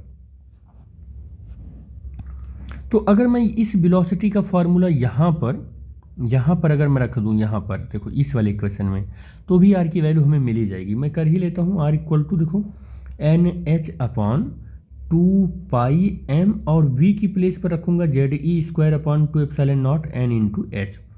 तो 2 से 2 कैंसिल हो गया मेरा, r इक्वल टू ये NH ऊपर चला जाएगा तो n² और h²/πm ZE²। तो आप देख रहे हो कि ये भी एक इक्वेशन मिल ही गया आपको रेडियस का, जो कि यहाँ पर लिखा भी हुआ है। अच्छा k की वैल्यू रखेंगे ना, k की वैल्यू जो कि k की वैल्यू 1/4πε0 ये है, तो यही वैल्यू आपको मिलेगी, यही वैल्यू एग्जैक्टली मिलेगी जो कि यहाँ पर लिखा हुआ है, ठीक है। तो आप प्रूव करोगे यही वैल्यू मिलेगी। और अगर आप k की वैल्यू यहाँ पर 1/4πε0 रखोगे तो आपको v की वैल्यू ये मिल जाएगी, ये वैल्यू मिल जाएगी, ठीक बेटे। ये मत सोचना कि दोनों इक्वेशन ये वाले और ये वाले एक अलग अलग है, नहीं, ये दोनों इक्वेशन सेम होंगे, ये दोनों इक्वेशन सेम होंगे, और ये वाले इक्वेशन ये दोनों सेम होंगे, ठीक। अब हुआ क्या कि बोहर्स एटॉमिक थ्योरी में हम यहाँ पर ना करते क्या है, n और z को छोड़ देते हैं, बाकी सबकी वैल्यू रख लेते हैं। यानी कि ε0 h²πm ZE सारी वैल्यू रखते हैं। और सारी वैल्यू अगर रखते हैं तो अपने को क्या मिलता है, देखो h²ε0πm ZE², तो ये वैल्यू कैलकुलेट होकर आती है 0.529। मोस्ट ऑफ द बुक इसको प्रेफर कर देती है इतना एंगस्ट्रॉम, 0.53 एंगस्ट्रॉम। इस वाली जो वैल्यू है, इस वैल्यू में अगर हम n की वैल्यू 1 सिलेक्ट कर लें, n की वैल्यू क्या सिलेक्ट कर लें, 1 सिलेक्ट कर लेते हैं, और z की वैल्यू 1 सिलेक्ट करते हैं फॉर हाइड्रोजन, किसके लिए, फॉर हाइड्रोजन, ठीक है, हाइड्रोजन के लिए। तो हम देखते हैं कि r की जो वैल्यू होती है 0.529 एंगस्ट्रॉम आ जाता है। और इस स्पेशल वैल्यू को ही हम एक अलग नाम से जानते हैं जिसे हम बोहर्स रेडियस बोलते हैं बेटे। बहुत बार पूछा गया है कि what is the value of the Bohr's radius, तो आप इसको माइंड में रखें कि बोहर्स रेडियस की वैल्यू 0.53 एंगस्ट्रॉम होता है, ठीक है। और आपको एक चीज़ बता दें यहाँ पर कि अपनी r की जो वैल्यू है वो n² h²/πm ZE² है। अगर मैं r इक्वल टू h²/πm पाई और mZE² ऐसे रखें, ये इस वैल्यू को ऐसे रखें, ठीक। एप्सिलॉन कहाँ छूट गया, यहाँ पर एप्सिलॉन भी होगा, देखो बेटो ये एप्सिलॉन यहाँ पर मिस हुआ है, ठीक है, ये एप्सिलॉन भी होगा, यहाँ एप्सिलॉन ऊपर जाएगा। तो एप्सिलॉन भी अगर हम यहाँ पर रखें तो एप्सिलॉन ये हो गया, तो और यहाँ से n² और z यहाँ पर ऐसे रखें, तो ये वाली जो वैल्यू है, ये जो वैल्यू है इसको बोहर रेडियस r0 कह रहे हैं, क्या कह रहे हैं, r0, और n² और z यहाँ पर। तो n की वैल्यू अगर आप सिलेक्ट करते हो 2, 3, 4, 5 और z की वैल्यू जो कुछ भी सिलेक्ट करते हो, तो आपको अगले जो रेडियस है वो ऑर्बिट की मिल जाएगी। n इक्वल टू 2 सिलेक्ट कर लेते हो और z इक्वल टू जो कुछ भी आप सिलेक्ट करते हो, तो उस एटम का 1, 2, 3, 4, 5 जितना भी जो भी मर्जी हो उस ऑर्बिट की रेडियस आप कैलकुलेट कर सकते हो, ठीक है। तो अगर आप हाइड्रोजन एटम के लिए ही आप देखते हो तो r इक्वल टू क्या हो जाएगा, n² r0 हो जाएगा। अब हाइड्रोजन एटम के लिए z की वैल्यू 1 हो गई है, तो अब ऑर्बिट लेते हो 1, 2, 3, 4, 5 जो भी लेते हो आप यहाँ पर देखोगे उस ऑर्बिट की रेडियस दे देगा आपको, ठीक है। तो इस तरीके से radius of electron in nth orbit आप कैलकुलेट कर ले सकते हैं। अब देखो r का जो फार्मूला है एप्सिलॉन n² h²/πm ZE², ये फार्मूला आपको मिला हुआ है, ये फार्मूला मिला हुआ है। अब ध्यान से देखोगे तो एप्सिलॉन क्या है, कांस्टेंट है जिसकी वैल्यू 8.85 10⁻⁻12 है। और अगर आप पाई की वैल्यू देखोगे तो 3.14 रेडियन होता है। m की वैल्यू देखोगे तो 9m, अगर m को ऐसे रहने दो अभी। तो अब आप देखो कि r inversely proportional to m हो गया, r directly proportional to n²/z हो गया। तो आप देखें कि यहाँ पर ना, या आप ऐसे भी तो कर सकते हो कि आप r और z आप n² कर लो आप इसको, तो r inversely proportional to z हो गया। तो इस तरीके से आप देख रहे हैं कि कई चीज़ें आपको मिल रही हैं। तो ये जो है ये पैराबोलिक ग्राफ मिलेगा r और m के बीच में, r और m के बीच में ये ग्राफ मिल गया आपको, ये ग्राफ मिल गया। r और n² ये ग्राफ अगर मिल गया, n को अगर मैं सिंगल डिजिट मानूंगा, मान लो x ऐसे, तब हमारा क्या मिलेगा, r directly proportional to x, तब स्ट्रेट लाइन मिलेगा बेटे। लेकिन अगर मैंने n स्क्वायर को सिंगल डिजिट नहीं माना तो आप देखो n की वैल्यू डिग्री जो है 2 है, तो पैराबोला मिलेगा, तब याद रखना पैराबोला मिलेगा। यहाँ पर देखो ये देखो ये n स्क्वायर लिया है, देखो r n स्क्वायर और r लिया है तो स्ट्रेट लाइन मिलेगा। लेकिन अगर मैंने n लिया है और r लिया है तो पैराबोला मिलेगा, क्योंकि n की पावर 2 है बेटे, देखना यहाँ पर n की पावर 2 है, ठीक है। और r और z का अगर ग्राफ देखें तो देखो r इधर लेते हैं, z इधर लेते हैं, तो इसका भी कुछ ऐसी कहानी होगा। देखो ये ग्राफ मिल जाएगा, ठीक है, ये ग्राफ मिल जाएगा, ठीक। तो ग्राफ भी मैंने बता ही दिया आपको। अब स्पीड ऑफ, यहाँ पर speed of electron in nth orbit देख लेते हैं। स्पीड ऑफ nth ऑर्बिट, ये जो मैं यहाँ लिखा हूँ कुछ ये पहले से ऑफलाइन क्लासेस में ना ये चीज़ें हो गई हैं, तो उसी पीडीएफ को मैंने यहाँ पर कंटिन्यू एक क्विक रिवीजन के लिए ले लिया है। तो आपको पहले से ही ये कुछ यहाँ लिखा हुआ मिलेगा, लेकिन डोंट वरी, कोई बात नहीं। तो देखो speed of electron in nth orbit के लिए देखें तो अगर मैं स्पीड कैलकुलेट करने जा रहा हूँ तो हमें पता है कि हमने पहले ही इसकी स्पीड को फॉर्मूले को कैलकुलेट कर लिया है कि ZE²/2 एप्सिलॉन नॉट और NH, ये फार्मूला अपने को मिल चुका है। यानी कि अगर मैं V प्रोपोर्शनल टू Z लिखूं तो ये भी सही होगा, V प्रोपोर्शनल टू 1/n और V प्रोपोर्शनल टू 1/, ठीक, ये दो चीज़ें हमको मिलेंगी, ठीक है। और एक चीज़ और याद रखना, हमने 2023 या 22 या 23 का एक पेपर देखा था, तो उसमें था कि जो स्पीड ऑफ इलेक्ट्रॉन है nth ऑर्बिट में वो मास के ऊपर किस तरीके से डिपेंड करता है। तो मास के ऊपर speed of electron in nth orbit depend ही नहीं करता है, दैट्स वाई m⁻�0 हो जाएगा बेटा, ठीक है। मास के ऊपर डिपेंड नहीं करता है इसलिए। तो यहाँ पर मैंने लिख भी दिया है कि B proportional to Z/n, B proportional to m⁻�0, ये हो जाएगा। और अगर आप यहाँ पर Z और n को हटाकर देखेंगे, जो कांस्टेंट वैल्यू है, और इसको सॉल्व करेंगे तो इसकी वैल्यू 2.2 × 10⁻6 आ जाएगा। और ये जो वैल्यू है ये वैल्यू कांस्टेंट है, ये क्या है, ये वैल्यू कांस्टेंट है, ठीक है, याद रखना। यहाँ पर थोड़ा सा एक्स्ट्रा चीज़ें और भी हैं, हालांकि तुम्हारे सिलेबस में नहीं है वो, लेकिन मैं बता दे रहा हूँ कि अगर मैं v की वैल्यू को इस तरीके से सॉल्व करूँ कि 2πke²/nh, और k की value you know very well कि 1/4πε0 होता है, और इस तरीके से यहाँ पर सॉल्व करें, ठीक है। तो यहाँ पर 2πke² और n यहाँ से रहने वाला है, देखो n तो रहने वाला है, और c से ऊपर नीचे मल्टीप्लाई कर दिया है, और h तो पहले से ही है, यहाँ पर c से ऊपर नीचे यहाँ पर मल्टीप्लाई किया है। तो हम देखेंगे कि जो ये वैल्यू है, ये वैल्यू को एक कांस्टेंट के रूप में अगर हम देखें, यानी कि अल्फ़ा, तो हम देखेंगे v = ये c हो गया, n हो गया, और ये अल्फ़ा हो गया। और इस अल्फ़ा को अगर हम सॉल्व करें तो हम देखते हैं कि ये डायमेंशन लेस है, कोई डायमेंशन नहीं आता है, और इसको सॉल्व करते हैं तो इसकी वैल्यू पूरी आती है 1/37, 1/137 ये वैल्यू आती है।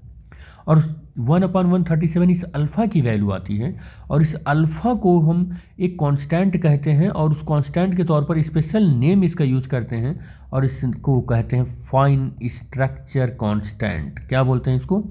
Fine structure constant. और 1/137 इसकी वैल्यू होती है। अब अगर मैं यहाँ पर इसकी प्लेस पर यहाँ पर अल्फ़ा की प्लेस पर रख दूँ 1/137 और Cn, और यहाँ पर v लिख दूँ, क्या लिख दूँ यहाँ पर? v लिख दूँ। तो हम अगर देखें कि, और ये सब चीज़ें हम फर्स्ट ऑर्बिट के लिए देख रहे हैं, तो हम यहाँ पर इसको आगे बढ़ा लेते हैं, और n = 1 ऑर्बिट के लिए, तो v = 1/137 इंटू ये c हो गया।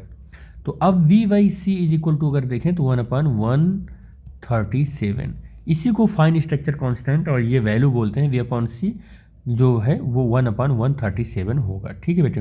ये थोड़ा सा स्पेशल वैल्यू है, बस आप इसकी वैल्यू याद रखना, कभी डेरिवेशन या इन सब चीज़ों में नहीं आता है, और आता भी है तो कोई रॉकेट साइंस नहीं है, आप इसको प्रूव भी कर ले जाओगे, ठीक है। फिर नेक्स्ट, बहुत से एटॉमिक मॉडल में जो वेलोसिटी आपने कैलकुलेट ही कर लिया। वेलोसिटी आपने क्या कैलकुलेट किया कि ZE²/2 ε0 और NH, और आपने इसका रेडियस भी कैलकुलेट कर लिया, epsilon naught n square h square upon pi m Z e square, सब कैलकुलेट कर लिया। तो अब एक चीज़ क्यों छूट जाए, एनर्जी भी कैलकुलेट ही कर लेते हैं हम। अब एनर्जी कैलकुलेट कर लिया तो बाद में एक चीज़ और कैलकुलेट कर लेंगे, वेवलेंथ भी कैलकुलेट कर ही लेंगे। तो सब कैलकुलेट कर रहे हैं तो कर ही लेते हैं। तो देखो, अब देखो एनर्जी कैलकुलेट करने के लिए हमें पता है कि अगर किसी कोई ऑर्बिट है, यहाँ पर मैं लिख देता हूँ कि ये है अपना न्यूक्लियस और ये है न्यूक्लियस का ए ऑर्बिट जिसमें इलेक्ट्रॉन चक्कर लगा रहा है। बोर्स की एटॉमिक थ्योरी की अकॉर्डिंग ऑर्बिट में इलेक्ट्रॉन एनर्जी को रेडिएट नहीं करेगा और चक्कर लगाता रहेगा। तो इलेक्ट्रॉन के चक्कर लगाने की वजह से इलेक्ट्रॉन के पास अपनी एक एनर्जी है जिसको हम बोलेंगे काइनेटिक एनर्जी। लेकिन न्यूक्लियस क्या करेगा, इस इलेक्ट्रॉन पर एक फोर्स लगाएगा और ऑर्बिट कैसा है, स्टेबल है। ऑर्बिट कैसा है, स्टेबल है। तो स्टेबल ऑर्बिट की वजह से इस इलेक्ट्रॉन के पास एक और एनर्जी है जिसको हम बोलेंगे पोटेंशियल एनर्जी। तो इलेक्ट्रॉन के पास दो एनर्जी है। वो कौन कौन सी एनर्जी है, kinetic energy plus potential energy. और काइनेटिक एनर्जी कितनी है, हाफ एम वी स्क्वायर है। हाफ एम वी स्क्वायर को कन्वर्ट करोगे तो half m v square z e square upon 8 pi epsilon naught into r बनेगा। और आर जहाँ पर क्या होगा, इस ऑर्बिट की रेडियस होगी। और अगर पोटेंशियल एनर्जी की बात करेंगे इस इलेक्ट्रॉन की तो minus Z e square upon 4 pi epsilon naught into r बनेगा। अब यहाँ पर इलेक्ट्रॉन के पास टोटल एनर्जी कितनी है, टोटल एनर्जी जो है वो काइनेटिक एनर्जी और प्लस पोटेंशियल एनर्जी है। तो ये दोनों एनर्जी हम क्या करने वाले हैं, ऐड कर लेते हैं। जब ऐड करेंगे तो टोटल एनर्जी देखो, काइनेटिक एनर्जी कितनी है, z e square upon 8 pi और एप्सिलॉन नॉट इंटू आर, और माइनस और कितना हो जाएगा ये z e square upon 4 pi epsilon naught into r. इसको आप सॉल्व करोगे तो आपको मिलेगा minus Z e square upon 8 pi epsilon naught into r. ये फार्मूला मिलेगा आपको टोटल एनर्जी का, जो कि यहाँ पर लिख दिया है मैंने। अब होगा क्या, देखना यहाँ पर,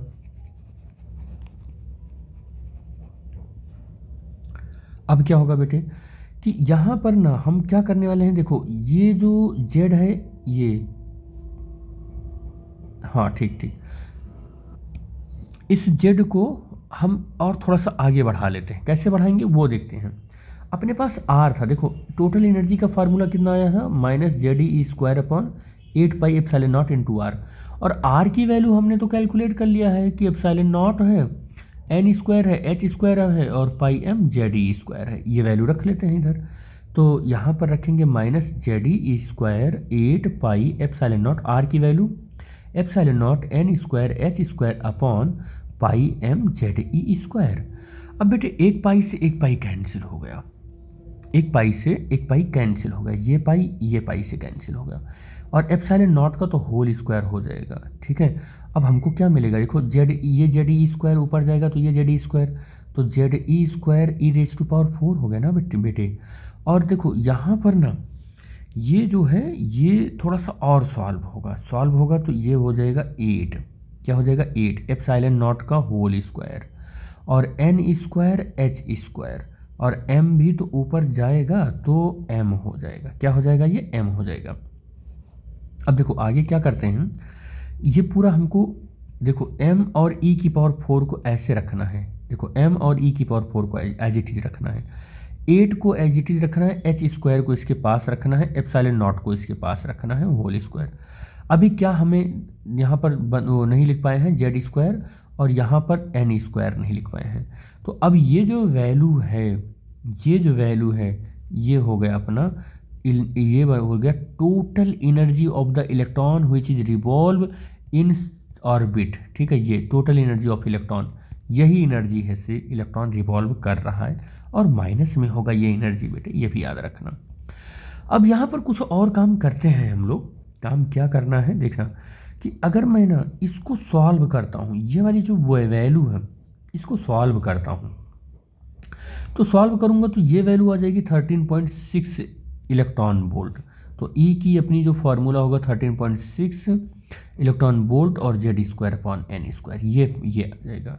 ठीक है, और अगर मैं थोड़ा सा और काम करूं, जैसे कि यहाँ पर मैं 13.6 को एच सी से डिवाइड करूं, किससे डिवाइड करूं, एच सी से डिवाइड करूं, जैसे कि यहाँ पर मैंने लिख रखा है 13.6 को एच सी से डिवाइड करूं, तो हमें पता है कि 13.6 कहाँ से आया है, इतने को सॉल्व करके आया है। m e⁴ 8h square h square epsilon not square. तो हम यहाँ पर h और है तो h स्क्वायर क्या हो जाएगा, h क्यूब हो जाएगा, c यहाँ पर देखो c आ जाएगा, एप्सिलॉन नॉट है ही है। ये वैल्यू अगर मैं देखूँ तो इस वैल्यू को अगर मैं सॉल्व करूँ तो ये वैल्यू आ जाती है 1.097 10⁻⁷ मीटर इनवर्स, जिसे हम रीडबर्ग कांस्टेंट बोलते हैं। और हम हर एक बोर्स एटॉमिक थ्योरी में, हर एक न्यूमेरिकल में या कहीं ना कहीं ये चीज़ लिखते हैं रीडबर्ग कांस्टेंट, जिसकी वैल्यू 1.097 10⁻⁷ मीटर इनवर्स होती है। ये वैल्यू भी बड़ी इंपॉर्टेंट वैल्यू है जो कि हम लोगों को याद भी होना चाहिए, और याद भी होता है। आप लोग एग्ज़ाम देने जा रहे हो तो याद भी होगा ये वैल्यू। ठीक, तो ये सब हम इरेज कर दे रहे हैं। ठीक, यहाँ पर हो जाएगा। अब यहाँ पर हमें देखना है कि जो इसकी, हाँ यहाँ पर जो इलेक्ट्रॉन घूम रहा है ड्यू टू द, ये तो हमने पहले बता ही दिया है आपको कि इलेक्ट्रॉन के पास जो काइनेटिक एनर्जी होती है due to the motion of electron in orbit होता है, और जो पोटेंशियल एनर्जी होता है due to the stable orbit की वजह से पोटेंशियल एनर्जी होती है, और टोटल एनर्जी ये होती है। बहुत बार ये पूछा जाता है कि किसी इलेक्ट्रॉन की टोटल एनर्जी आपको दे दिया गया कि ई है, टोटल एनर्जी क्या है, ई है, और कह दिया गया काइनेटिक एनर्जी बताइए, या टोटल एनर्जी ई दे दिया गया और कह दिया गया पोटेंशियल एनर्जी बताइए। तो हम आपको बता दें कि जो काइनेटिक एनर्जी होती है वो टोटल एनर्जी को से कुछ इस तरीके से रिलेशन में होता है। और अगर मैं कहूँ कि पोटेंशियल एनर्जी किस तरीके से रिलेशन में होता है, तो पोटेंशियल एनर्जी यू जो है वो 2 टोटल एनर्जी इक्वल टू -2 के इस तरीके से रिलेशन में होती है। या फिर आप ऐसे लिख सकते हो k is equal to -k is equal to e/2 या e इक्वल टू u/2, ऐसे लिखो आप, ऐसे लिखो -k equal to e is equal to u/2। आप ऐसे भी लिख सकते हो एनर्जी को, या आप अगर ऐसे याद रखना चाहो तो u equal to 2e is equal to -2k, ये याद रखोगे, ये थोड़ा सा इजी वे में आएगा। न्यूमेरिकल आता है, इस न्यूमेरिकल इस पर न्यूमेरिकल ज़रूर आता है बेटे, याद रखना BIP का मतलब वेरी इंपॉर्टेंट पॉइंट। ठीक है, ये BIP वाला नहीं है, वेरी इंपॉर्टेंट पॉइंट वाला BIP है ये। Next, time period of the revolution. अगर हम बात कर रहे हैं कि किसी ऑर्बिट का इलेक्ट्रॉन है, और वो ऑर्बिट का इलेक्ट्रॉन न्यूक्लियस के चारों ओर ऐसे घूम रहा है, तो उसकी वेलोसिटी कितनी होगी, उसका रेडियस कितना होगा, उसकी एनर्जी कितनी होगी। तो भाई ये ऑर्बिट में एक सर्कुलर पाथ पर घूम रहा है, तो उसका टाइम पीरियड कितना होगा, ये भी तो हम पूछ सकते हैं ना आपसे। तो अगर ये पूछ सकते हैं तो पूछो फिर अब कितना होगा। तो हमें पता है टाइम पीरियड एक तरीके का टाइम ही है, और ये होता है डिस्टेंस अपॉन, क्या होता है बेटे, ये डिस्टेंस अपॉन स्पीड होता है। अब डिस्टेंस ये इस सर्कुलर पाथ पर चलेगा जिसका रेडियस r है, तो डिस्टेंस 2πr हो जाएगा। और जिस वेलोसिटी से चल रहा है वो ऑर्बिटल वेलोसिटी है, जो अगर हम r की बात करें तो पाई m epsilon not n square h square upon πm z²। और v की बात करें तो ये हो जाएगा epsilon not NH upon z²। तो इस तरीके से इसकी रेडियस वेलोसिटी ये है और रेडियस ये है। एक बार आप चाहो तो चेक भी कर सकते हो। तो फार्मूला ये हो जाएगा z² upon 2 epsilon not NH। तो अगर आप स्पीड को यहाँ पर स्पीड की प्लेस पर रखोगे कि z² और अपॉन 2 एप्सिलॉन नॉट और NH, तो आप देखोगे कि यहाँ पर आपको जो फार्मूला मिल रहा है वो फार्मूला मिलेगा 4πr और NH एप्सिलॉन नॉट और ZE²। और यहाँ से r की वैल्यू आपको रखनी होगी। ठीक है, r की वैल्यू रखोगे तो मैं यहाँ पर देखूँगा कि 4NH एप्सिलॉन नॉट ZE², और r की वैल्यू रखेंगे तो epsilon not n² h² upon πm ZE²। ठीक बेटे, πm ZE²। जो कैंसिल हो रहा है उसको कैंसिल करो, तो आप देखोगे कि यहाँ पर ना पाई से पाई कैंसिल हो जाएगा, और m वगैरह कुछ है यहाँ पर, एप्सिलॉन नॉट का होल स्क्वायर हो जाएगा, और h का क्यूब हो जाएगा, h का क्या हो जाएगा, क्यूब हो जाएगा, और n का भी क्यूब आ जाएगा। तो ज़्यादातर जो यहाँ से क्वेश्चन बनता है ना बेटे, वो क्या बनता है कि time period principal quantum number से किस प्रकार का रिलेशन रखता है। तो वो रिलेशन रख रहा है, देखो n का स्क्वायर और n, तो n की पावर 3, और z के साथ किस तरीके से है, तो z और z क्या हो जाएगा, Z²। इस तरीके से रिलेशन रखता है इसका। ठीक है, ये इसका रिलेशन हो गया। तो टाइम पीरियड का प्रिंसिपल क्वांटम नंबर या ऑर्बिटल का जो नंबर है वो और एटॉमिक नंबर जो है उसका ये रिलेशन हो गया। ऐसा अगर इसी सीरीज में बात कर सकता है कि एंगुलर फ्रीक्वेंसी कितनी है, तो angular frequency omega equal to 2π/t होगा। तो अगर मैं कहूँ कि t जो है इस तरीके से रिलेशन रखता है तो ओमेगा किस तरीके से रिलेशन रखेगा, तो Z²/n³ इस तरीके से रिलेशन रखेगा ये बिल्कुल, क्योंकि t जो है वो ओमेगा का कैसा है, इन्वर्सली प्रोपोर्शनल है। तो ऐसे कुछ हो जाएगा, ठीक है। तो यहाँ पर ये रिलेशन, ये सारा रिलेशन आपको पता ही है कि R=ε0n²h²πm/Z² है, और v का जो फार्मूला है v=2ε0n/h। तो ये सारा फार्मूला आपको पता है, तो वहाँ से ये आ गया, ये इसका फार्मूला है। इसको आप अगर सही से प्रूव करना चाहोगे तो कर लेना इसको प्रूव, ठीक है बेटे।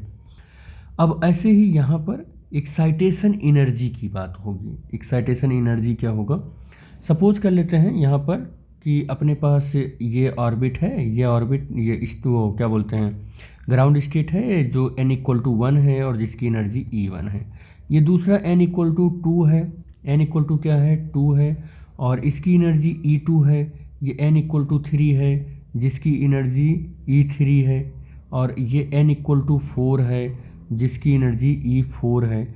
हम इसको बोलेंगे कि ये फर्स्ट एक्साइटेड स्टेट है, ये सेकंड एक्साइटेड स्टेट है, ये थर्ड एक्साइटेड स्टेट है, और ये हायर ऑर्बिट है, और ये ग्राउंड स्टेट है। तो अगर कहें कि एक्साइटेशन एनर्जी क्या है, एक्साइटेशन एनर्जी क्या है, तो वो एक ऐसी energy needed to jump electron को एक ऐसी एनर्जी जो एक ऑर्बिट से या ग्राउंड स्टेट से किसी हायर स्टेट में क्या करे, जाने के लिए चाहिए। किसी इलेक्ट्रॉन को ग्राउंड से हायर स्टेट में जाने के लिए जो एनर्जी की रिक्वायरमेंट होती है उसे हम एक्साइटेशन एनर्जी बोलते हैं बेटे, ठीक है। तो ये हमने ये बता दिया। नेक्स्ट आता है एक्साइटेशन पोटेंशियल। ये एक्साइटेशन पोटेंशियल क्या है कि potential through which an electron should be accelerated to acquire the higher state known as excitation potential. ये एक एक लाइन के डेफिनेशन है जो कि आपको समझना होगा और आपको ऐसे याद भी रख लेना होगा इसको। बाइंडिंग एनर्जी ऑफ एटम क्या है कि energy required to separate electron from the nucleus to a large distance. देखो, अगर आप कहें कि आपके पास कोई एक एटम है और एटम का ये न्यूक्लियस है और ये इसका इलेक्ट्रॉन है, इस इलेक्ट्रॉन को सेपरेट करना है और सेपरेट करने के कहाँ ले जाना है, लार्ज डिस्टेंस पर, एकदम भगा देना इस एटम से कि अब दोबारा रिटर्न होकर मत आना तुम यहाँ पर।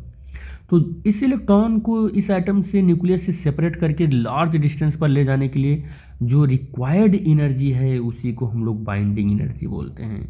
उसी को क्या बोलेंगे, बाइंडिंग एनर्जी बोलेंगे। या आप ऐसे कह सकते हैं कि हाइड्रोजन, अगर एग्जांपल के तौर पर बात करें तो हाइड्रोजन की जो बाइंडिंग एनर्जी है ग्राउंड स्टेट की वो 13.6 इलेक्ट्रॉन वोल्ट है।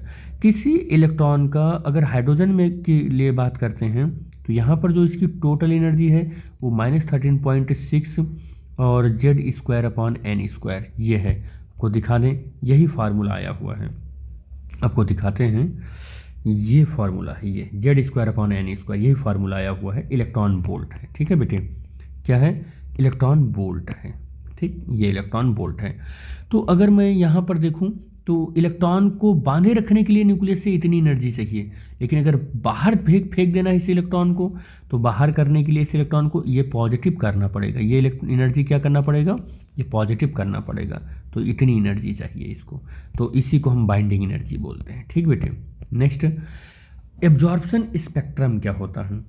तो अगर ये कहूँ कि मैं ये ग्राउंड स्टेट है जहाँ पर n की वैल्यू 1 है और जिसकी एनर्जी -13.6 इलेक्ट्रॉन वोल्ट है, और ये n=2 है, और जिसको हम कहेंगे फर्स्ट एक्साइटेड स्टेट,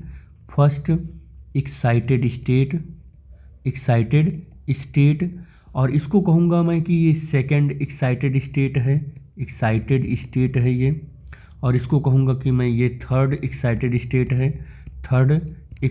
स्टेट है ये, ठीक है, जिसके लिए n की वैल्यू 4 होगा और ये एनर्जी होगी। तो इलेक्ट्रॉन को ग्राउंड स्टेट से इन सारी स्टेट में आने के लिए ऐसे आने के लिए, या ऐसे किसी भी तरीके से ऐसे आने के लिए, ठीक है, जो एनर्जी यहाँ पर दी जाती है, सपोज कर लेते हैं h न्यू एनर्जी दी गई, तो अब ये यहाँ से ग्राउंड स्टेट से अपने हायर स्टेट में आने के लिए जो एनर्जी दी जाती है उस एनर्जी को हम इस एब्जॉर्प्शन स्पेक्ट्रा बोलते हैं। देखो, when the electron absorb a photon it goes to higher orbit, ये इसका क्या है, हायर ऑर्बिट है। यही क्या है बेटे, इसका हायर ऑर्बिट है। ठीक है, ऑर्बिट है ये हायर ऑर्बिट है। The spectrum of the photon is called absorption spectra. It means electron can absorb only certain specific value. ऐसा नहीं है, देखो अगर हमने देखा कि इलेक्ट्रॉन यहाँ पर है जिसकी एनर्जी -13.6 इलेक्ट्रॉन वोल्ट है, अब यहाँ आना है जिसकी एनर्जी -3.4 इलेक्ट्रॉन वोल्ट है, तो इन दोनों स्टेट में एनर्जी का जो डिफरेंस है वो 10.2 इलेक्ट्रॉन वोल्ट है। तो इलेक्ट्रॉन को जो आप एनर्जी दे रहे हो ये एच न्यू, इसकी एनर्जी एटलीस्ट 10.2 इलेक्ट्रॉन वोल्ट होनी चाहिए, तभी वो इलेक्ट्रॉन क्या करेगा, इस ऑर्बिट से यहाँ पर आएगा। अगर इससे कम है तो इलेक्ट्रॉन नहीं आ पाएगा यहाँ पर आ ही नहीं पाएगा, क्योंकि हमने देखा है कि इलेक्ट्रॉन या तो इस ऑर्बिट में रहेगा या इस ऑर्बिट में रहेगा या इस ऑर्बिट में रहेगा। इससे बीच में भी ऑर्बिट पॉसिबल है लेकिन उसमें इलेक्ट्रॉन नहीं रह पाएगा। क्यों? क्योंकि उसका एनफ एंगुलर मोमेंटम mvr जो l है वो nh/2π से क्या है, कम है। जब तक इतना एनफ एंगुलर मोमेंटम नहीं रहेगा तब तक इलेक्ट्रॉन इन सब ऑर्बिट में नहीं रह पाएगा। तो अगर इन सब में नहीं रह पाएगा तो इन सब की एनर्जी को लेकर वो करेगा क्या, कुछ नहीं कर पाएगा। तो अगर उसको एनर्जी देनी है तो इतनी एनर्जी दो कि वो इस ऑर्बिट से क्रॉस करके इस ऑर्बिट में आ जाए। ठीक है, तो ये एब्जॉर्प्शन स्पेक्ट्रा होता है बेटे। ठीक है, अगर मैं कहूँ on moving up energy difference, तो अगर हम धीरे धीरे ऊपर की ओर ऐसे जाएं इस एब्जॉर्प्शन स्पेक्ट्रा में तो हम ये पाएंगे कि हमारा जो एनर्जी है वो एनर्जी डिफरेंस डिक्रीज होता चला जाता है। अब अगर एनर्जी डिफरेंस डिक्रीज होता चला जाएगा, देखो एनर्जी डिफरेंस डिक्रीज होता चला जाएगा तो हम क्या देखेंगे, एनर्जी डिफरेंस डिक्रीज होता चला जाएगा तो हम देखेंगे कि यहाँ पर अगर फोटोन आएगा तो केवल इस ऑर्बिट से इस ऑर्बिट में जाने के लिए 1.9 इलेक्ट्रॉन वोल्ट की ही ज़रूरत पड़ रही है। और अगर यहाँ पर आता है तो हम देखते हैं यहाँ पर 0.66 इलेक्ट्रॉन वोल्ट की ही ज़रूरत पड़ रही है इलेक्ट्रॉन को जाने के लिए, जबकि इसमें ज़्यादा एनर्जी जाने की पड़ रही है ज़रूरत 10.2 इलेक्ट्रॉन वोल्ट। ये देखते हैं हम। ठीक है, अब देखिए in case of hydrogen absorption spectra will be the energy 10.2 electron volt, 12.1 electron volt etc। ये यहाँ पर देखो 12.2 हो गया और यहाँ पर जाने के लिए 12.75 इलेक्ट्रॉन वोल्ट इस ग्राउंड स्टेट से आने के लिए। जबकि अब हम ऊपर जाते हैं तो ये एनर्जी डिक्रीज होती चली जाती है, लेकिन ग्राउंड से देखते हैं तो बहुत ज़्यादा एनर्जी की ज़रूरत पड़ती रहती है। ठीक है, ये है जो इसी को एब्जॉर्प्शन स्पेक्ट्रा बोलते हैं। ठीक, इसी तरीके से जैसे एब्जॉर्प्शन स्पेक्ट्रा देखा, इसी तरीके से इमिशन स्पेक्ट्रा भी हो सकता है। अभी इमिशन स्पेक्ट्रा में देखो ये अपने पास स्पेक्ट्रल लाइन पड़ी हुई है, यहाँ पर n = 1 है तो इसकी एनर्जी मान लेते हैं E1 है, इसकी एनर्जी E2 है, इसकी एनर्जी E4 है, इसकी एनर्जी E5 है। और मैं यहाँ पर इसको बोलूँगा कि ये ग्राउंड स्टेट है। क्या है ये? ग्राउंड स्टेट है। और ये फर्स्ट एक्साइटेड स्टेट है, ये फर्स्ट एक्साइटेड स्टेट है, ये सेकंड एक्साइटेड स्टेट है, ये थर्ड एक्साइटेड स्टेट है। और ये सब क्या है? ये हायर स्टेट हैं। ये क्या है? हायर स्टेट हैं। ठीक, अब देखो यहाँ पर क्या हुआ कि जब आपने एब्जॉर्प्शन स्पेक्ट्रा में देखा तो यहाँ पर इलेक्ट्रॉन था, आपने उसको h न्यू एनर्जी दे दिया, इलेक्ट्रॉन कूद कर यहाँ चला गया। अब इलेक्ट्रॉन ज़्यादा देर तक यहाँ नहीं रह पाएगा क्योंकि ये इसका तो ऑर्बिट नहीं है, इलेक्ट्रॉन यहाँ पर नहीं रुक पाएगा, इसका ऑर्बिट नहीं है इसीलिए। तो अब इस इलेक्ट्रॉन को वापस भी आना होगा तो 10⁻⁸ सेकंड के बाद इलेक्ट्रॉन को अपने उस ऑर्बिट में जहाँ पर एक्साइटमेंट होकर गया था उस ऑर्बिट को छोड़ना पड़ेगा। जब उसको छोड़ना पड़ेगा तो वो लौट कर आएगा अपने इनिशियल स्टेट में या पहले जहाँ पर था या कहीं पर भी जो उसकी लेवल की एनर्जी होगी उस एनर्जी लेवल पर आके रुकेगा। तो अब वो रुकेगा तो जो एनर्जी एब्जॉर्ब करके गया था उस एनर्जी को क्या करना पड़ेगा, उसको लौटते वक्त यहाँ पर इमिट करना पड़ेगा। उसको क्या करना पड़ेगा? इमिट करना पड़ेगा। चाहे जिस भी ऑर्बिट से वो आ रहा होगा तो यहाँ पर उसको क्या करना पड़ेगा? एनर्जी को इमिट करना पड़ेगा। मान लो यहाँ पर थर्ड वाले से आ रहा है 1 2 3 4, फोर्थ वाले से आ रहा है तो एनर्जी को इमिट करना पड़ेगा। तो अब ये इमिट करेगा तो एनर्जी के फॉर्म में जिसको इमिट कर रहा है इसे इमिशन स्पेक्ट्रा बोलेंगे। क्या बोलेंगे? इमिशन स्पेक्ट्रा बोलेंगे। यहाँ पर देखो ग्राउंड स्टेट से गया है तो एब्जॉर्प्शन स्पेक्ट्रा। अब वो 10⁻⁻8 सेकंड बिता कर लौट कर आ रहा है अपने इनिशियल स्टेट में, अपनी एनर्जी लेवल के जहाँ पर भी उसकी एनर्जी एग्जिस्ट कर रही है वहाँ पर, तो उससे क्या बोलेंगे, इमिशन स्पेक्ट्रा। क्योंकि आते वक्त तो जितना एनर्जी आपने एब्जॉर्ब किया था ना, उतनी एनर्जी आपको क्या करनी पड़ेगी, इमिट करनी पड़ेगी। बिना इमिट किए हुए एनर्जी आपको आना नहीं है, उतनी एनर्जी तो आपको इमिट करनी ही करनी पड़ेगी, ठीक है।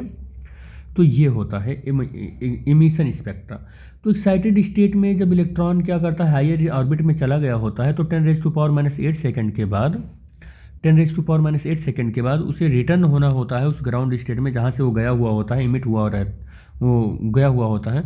और वो जब वो ग्राउंड स्टेट में आता है तो जो एनर्जी ऑब्जर्व किया हुआ होता है उसको इमिट करता है वो फोटोन के फॉर्म में। क्या करता है, फोटोन के फॉर्म में इमिट करता है। In this way we get emission spectra. तो हमको इमिशन स्पेक्ट्रा इस फॉर्म में यहाँ पर मिल जाती है, इस फॉर्म में इमिशन स्पेक्ट्रा यहाँ पर मिल जाती है, ये इमिशन स्पेक्ट्रा मिल जाती है। कह रहा है n=1, फॉर n=1 के लिए we can have only absorption spectra. n=1 के लिए केवल और केवल अपने पास जो है यहाँ से एब्जॉर्प्शन स्पेक्ट्रा मिल सकती है, एब्जॉर्प्शन स्पेक्ट्रा मिल सकती है। लेकिन n=1 के लिए ना इमिशन स्पेक्ट्रा कभी नहीं मिल सकती है। क्यों नहीं मिल सकता है इमिशन स्पेक्ट्रा, क्योंकि अब इलेक्ट्रॉन ग्राउंड स्टेट से कहाँ अंदर चला जाएगा, और कहाँ चला जाएगा, न्यूक्लियस में चला जाएगा। क्या न्यूक्लियस में रहने लायक इलेक्ट्रॉन है ही नहीं ना, न्यूक्लियस में इलेक्ट्रॉन तो रहेगा नहीं। तो एब्जॉर्प्शन स्पेक्ट्रा तो कहीं से भी मिल सकता है बेटे, याद रखना है, कहीं से भी मिल सकता है। लेकिन इमिशन स्पेक्ट्रा n=1 में नहीं मिल सकता है, यहाँ नहीं मिल सकता है। यहाँ केवल एब्जॉर्प्शन मिल सकता है लेकिन इमिशन नहीं मिल सकता है, ठीक है बेटे। वही यहाँ पर है कि we can have only absorption spectra but not emission spectra n=1 के लिए, इस वाले ऑर्बिट के लिए, जिसको हम ग्राउंड बोल रहे हैं। Number of possible emission spectra के लिए फार्मूला भी याद रखना बेटे। Number of possible emission spectra के लिए, जैसे मान लेते हैं कि ये यहाँ से यहाँ तक आना चाह रहा है, यानी 4th से 1 में आना चाह रहा है। तो अब 4th से आना चाह रहा है तो कितना इमिशन स्पेक्ट्रा होना चाहिए, तो 4 1/2, तो कितना हो जाएगा, 4 × 3/2, ये 2 से कैंसिल हो जाएगा, तो 6 इमिशन स्पेक्ट्रा हो सकता है। तो ये 6 इमिशन स्पेक्ट्रा यहाँ पर आया, 1 हो गया, 2 हो गया, 3 हो गया, फिर यहाँ पर 4 हो गया, यहाँ पर 5 हो गया, और डायरेक्ट यहाँ से आ सकता है, ऐसे 6 हो गया। तो ऐसे 6 इमिशन स्पेक्ट्रा हो सकते हैं, ठीक बेटे। यही सब बात हो रही है। दूसरी बात यहाँ पर क्या हो सकती है कि ऐसा यहाँ पर हो गया कि हम इसका वेव नंबर भी कैलकुलेट कर सकते हैं। तो वेव नंबर अगर हमें कैलकुलेट करना है तो जो फ्रीक्वेंसी होता है न्यू, उसके ऊपर हमें बार लगाना होता है, इसको वेव नंबर बोलते हैं। और ये जो बार लगाते हैं इसे 1/λ से रिप्रेजेंट करते हैं, 1 किससे, लैम्डा से। अब अगर मान लेते हैं कि कोई भी हमारा जो इलेक्ट्रॉन है वो यहाँ से यहाँ पर चला गया, तो यहाँ पर उसकी जो एनर्जी रही होगी वो E1 एनर्जी रही होगी -RHc और Z²/n², ये वैल्यू रही होगी। तो n यहाँ पर मान लेते हैं 1, और जहाँ पर गया है वहाँ के लिए अगर हम देखें तो E2 -RHc ये, और Z²/n² हो जाएगा ये। तो अब हमें पता है कि E2 की वैल्यू ये है, E1 की वैल्यू ये है, और दोनों की एनर्जी E2 - E1 जो होगा वो hν के इक्वल होना चाहिए, या हम कह सकते हैं कि hc/λ के इक्वल होना चाहिए, ये वैल्यू होनी चाहिए। हमने यहीं पर यही किया है, यहाँ पर यही किया है। क्या हुआ है दिखाते हैं आपको। देखो यहाँ पर क्या किया कि E2 - E1 किया, और E2 की वैल्यू RHc माइनस और /2 n2 का स्क्वायर और Z का स्क्वायर, माइनस यहाँ पर है, और -RHc/Z² का स्क्वायर ये किया। ये माइनस क्या हो जाएगा, प्लस हो जाएगा। तो हम क्या कर लेंगे, RHc यहाँ पर, या ऐसे रख लो इसको, तो ये 1/n1² -1/n2² और इंटू Z²।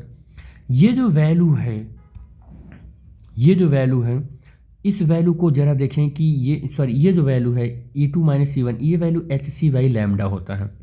तो अब अपने को hc/λ और RHc 1/n1² square -1/n2² into Z²। अब देखेंगे कि जो hc है वो hc से कैंसिल हो गया, और 1/λ = Z² n1 square minus 1/n2 square, ये n2 स्क्वायर। तो ये जो हमको मिला 1/λ, अभी थोड़ी देर पहले हमने बताया कि अपने पास जो बेब नंबर होता है न्यू बार वो 1/λ होता है। तो ये हमें कैलकुलेट करके मिल गया। यानी कि हम न लगे हाथ क्या क्या कैलकुलेट कर लिए। किसी ऑर्बिट में इलेक्ट्रॉन चल रहा है तो उसकी वेलोसिटी कैलकुलेट कर लिए, उसकी रेडियस कैलकुलेट कर लिए, उसकी एनर्जी कैलकुलेट कर लिए, और उसका बेब नंबर लैम कैलकुलेट कर लिए न्यू, और 1/λ यानी वेवलेंथ भी लगभग यहाँ से कैलकुलेट हो ही जाएगा। तो बहुत कुछ चीज़ें यहाँ से कैलकुलेट कर लिया हम लोगों ने। दूसरी चीज़ हम यहाँ पर देखते हैं, जो इसको इरेज कर देते हैं ताकि आपको समझ में आ जाए। ये बहुत कुछ यहाँ पर लिखते रहते हैं हम, ठीक, ये हो गया, ये ठीक, ये हो गया। स्पेक्ट्रम क्या होता है, हालांकि ये तो कभी तुमसे पूछा नहीं जाएगा, ये तुम्हारे सिलेबस में भी नहीं है, मैंने वैसे ही डाल दिया कि आप बार बार स्पेक्ट्रम आ रहा है तो स्पेक्ट्रम जानना भी होगा कि क्या होता है। तो spectrum is the arrangement of the number of the wavelength in their increasing और डिक्रीजिंग ऑर्डर। मान लेते हैं कि अपने पास गामा एक्स रे गामा और एक्स-रे, ये x ray, infrared, micro, u, ultraviolet,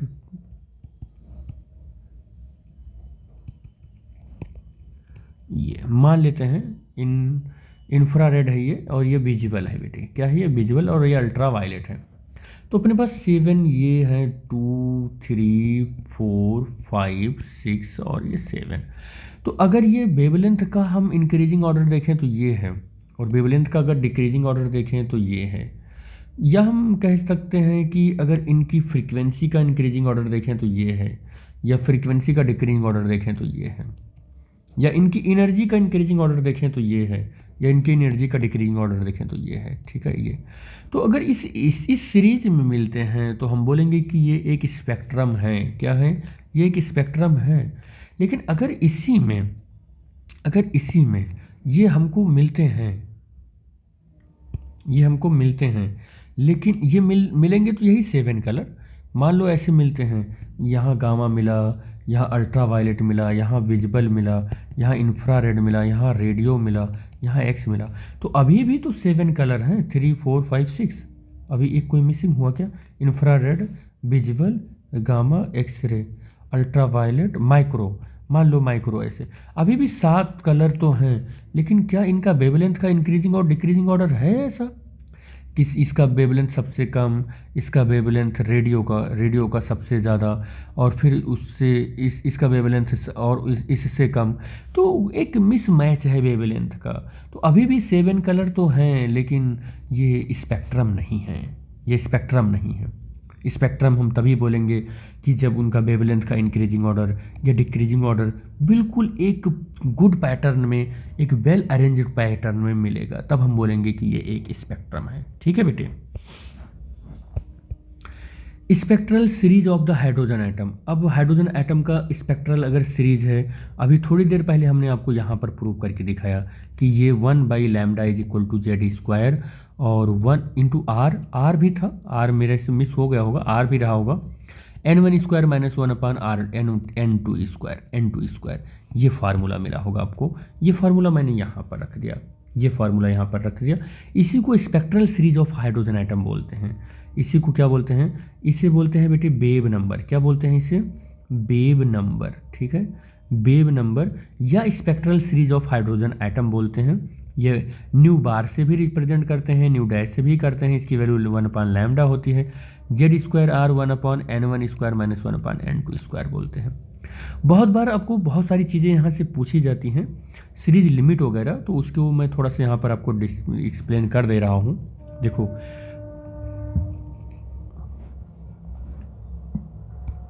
देखो बेटे, एक होता है लाइमन सीरीज। क्या होता है, लाइमन सीरीज।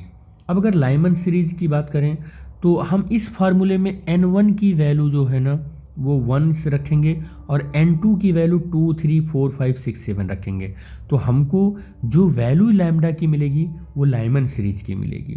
एक चीज़ और आपको बता दें बेटे कि अगर हम इसी फार्मूले में n की वैल्यू इन्फिनिटी रख लेंगे, n2 की वैल्यू, और n1 की वैल्यू 1 रखेंगे, तो हमको जो मिलेगा वो सीरीज लिमिट होगा बेटे। क्या होगा बेटे?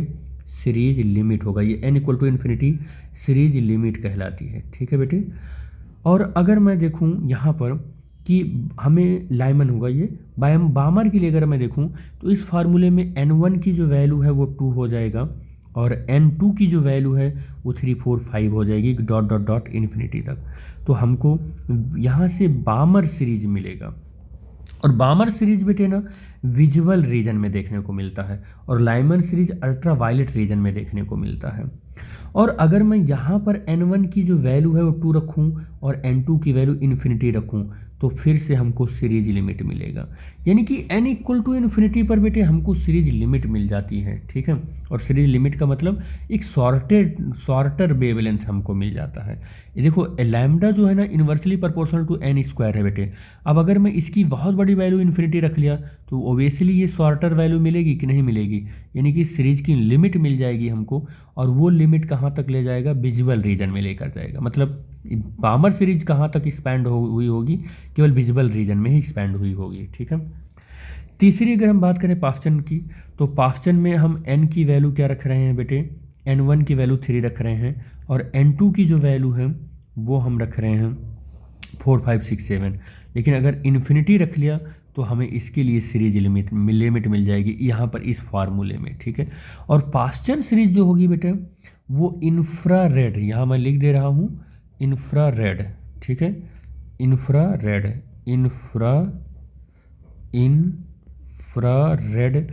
रीजन में मिलेगी। ठीक है। इंफ्रारेड रीजन में मिलेगी। ठीक। और अगर मैं ब्रैकेट की बात करूं तो n1 की वैल्यू 4 हो जाएगी, n2 की वैल्यू 6, 7, 8। यहाँ इस फार्मूले में n2 की वैल्यू 5, 6, 7 रखना होगा और n1 की वैल्यू 4 रखना होगा। तो अब हमको जो मिलेगा वो ब्रैकेट सीरीज मिलेगा।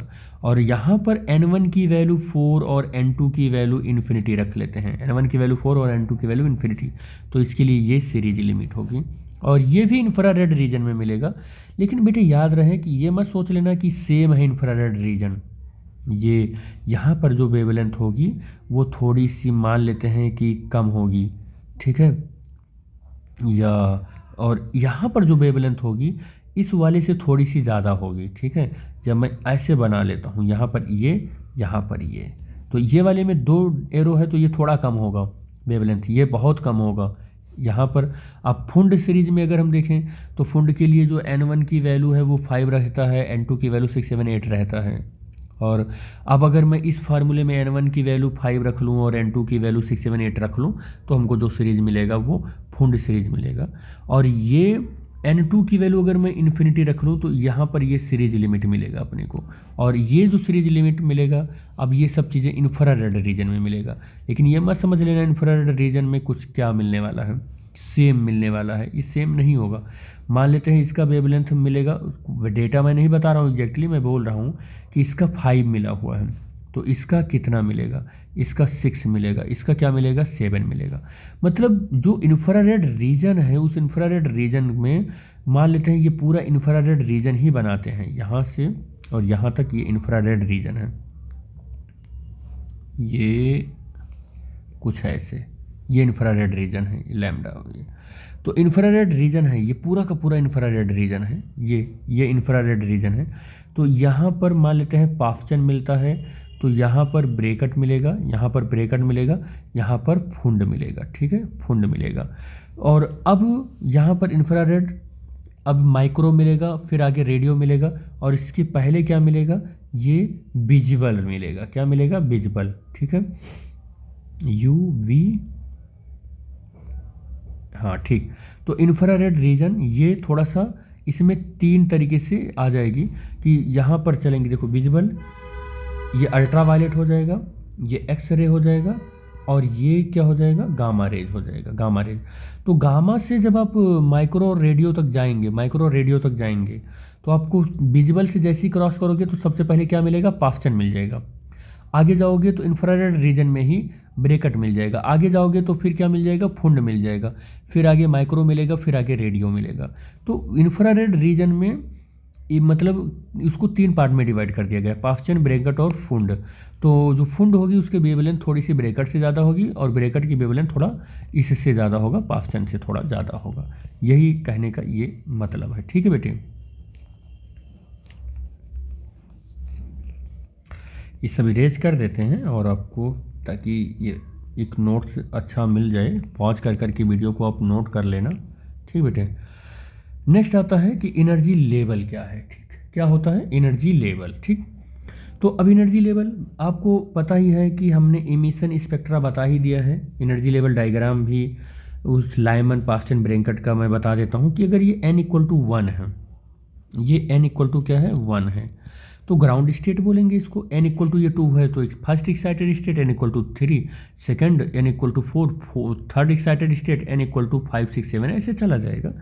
और अगर मैं n इक्वल टू 1 के लिए बात करूँ तो ये 13.6 इलेक्ट्रॉन वोल्ट, ये 3.4 इलेक्ट्रॉन वोल्ट, ये 1.5 इलेक्ट्रॉन वोल्ट, 0.85 इलेक्ट्रॉन वोल्ट, 0.54, 0.38, 0.28 ऐसे इलेक्ट्रॉन वोल्ट की एनर्जी होगी। तो अगर मैं कहूँ कि इमिशन स्पेक्ट्रा अगर यहाँ से फर्स्ट एक्साइटेड स्टेट से मिलते हैं ऐसे ऐसे ऐसे ऐसे ऐसे, और ग्राउंड इसमें आते हैं, ग्राउंड वाले में आते हैं, तो हम देखेंगे कि ये लाइमन सीरीज मिलती है और इसे हम जो इमिशन स्पेक्ट्रा मिलता है वो अल्ट्रावायलेट रीजन का मिलता है। किसका मिलता है? अल्ट्रावायलेट रीजन का मिलता है। अगर हम देखते हैं कि इमिशन स्पेक्ट्रा में हम देखते हैं कि जो भी हमारा इलेक्ट्रॉन आ रहा है वो n इक्वल टू 2 में आ रहा है, और चाहे वो n इक्वल टू 3 से 4 से या इन्फिनिटी से कहीं से भी आया लेकिन 2 में आके रुक गया, तो यहाँ पर जो इमिशन स्पेक्ट्रा मिलता है वो विजिबल रीजन का मिलता है, जो कि बामर ने इसको देखा था सबसे पहले। ठीक है, हम देखते हैं कि कोई भी इलेक्ट्रॉन आता है n इक्वल टू 3 में, तो चाहे वो 3 4 5 6 7 8 9 10 या इन्फिनिटी कहीं से भी आता है, कहीं से भी आता है, लेकिन वो 3 में ही आता है, तो यहाँ पर पास्चन सीरीज का मिलता है और इंफ्रारेड रीजन का मिलता है। क्या मिलता है? इंफ्रारेड रीजन का मिलता है। अगर मैं n इक्वल टू 4 में देखता हूँ कि इलेक्ट्रॉन आता है किसी भी ऑर्बिट से, जैसा कि n इक्वल टू 5 से ऊपर, n इक्वल टू 5 या 5 से ऊपर, तो हम देखते हैं कि यहाँ पर इंफ्रारेड रीजन का ही मिलता है, लेकिन थोड़ा सा और वेवलेंथ इंक्रीज कर गई होती है। फुंड में देखते हैं कि n इक्वल टू 5 में आता है, लेकिन 6 7 8 9 10 या इन्फिनिटी कहीं से भी आता है, तो अभी भी इंफ्रारेड रीजन का ही मिल रहा है, लेकिन अब पास्चन, ब्रैकेट और फुंड से ज़्यादा वेवलेंथ की, लॉन्ग वेवलेंथ की मिलती है। तो ये जो है energy level diagram of hydrogen है। ठीक है बेटा, हाइड्रोजन एटम है। नेक्स्ट जो है explanation of the Bohr quantization condition. Quantization condition का एक्सप्लेनेशन देख लेते हैं कि डी ब्रॉगली ने कैसे किया था। तो according to the de Broglie electron revolve around the nucleus. देखो ये क्या, डी ब्रॉगली ने ये कहा कि जो इलेक्ट्रॉन होता है वो न्यूक्लियस के चारों ओर, ये इलेक्ट्रॉन जो होता है न्यूक्लियस के चारों ओर ऐसे सर्कुलर पाथ पर अगर हम ना माने, हम ऐसा मान लें कि जैसा कि स्टेशनरी वेव होता है वो इस तरीके से इलेक्ट्रॉन न्यूक्लियस के चारों ओर ऐसे चलता है, ये ऐसे चलता है। तो हमें पता है कि एक क्रेस्ट से एक ट्रफ के बीच की डिस्टेंस को हम क्या बोलते हैं? लैम्डा। तो ऐसे सपोज कर लेते हैं कि उसने कितना बना लिया है लूप, ऐसे n लूप बना लिया है। कितना बना लिया है? n loop.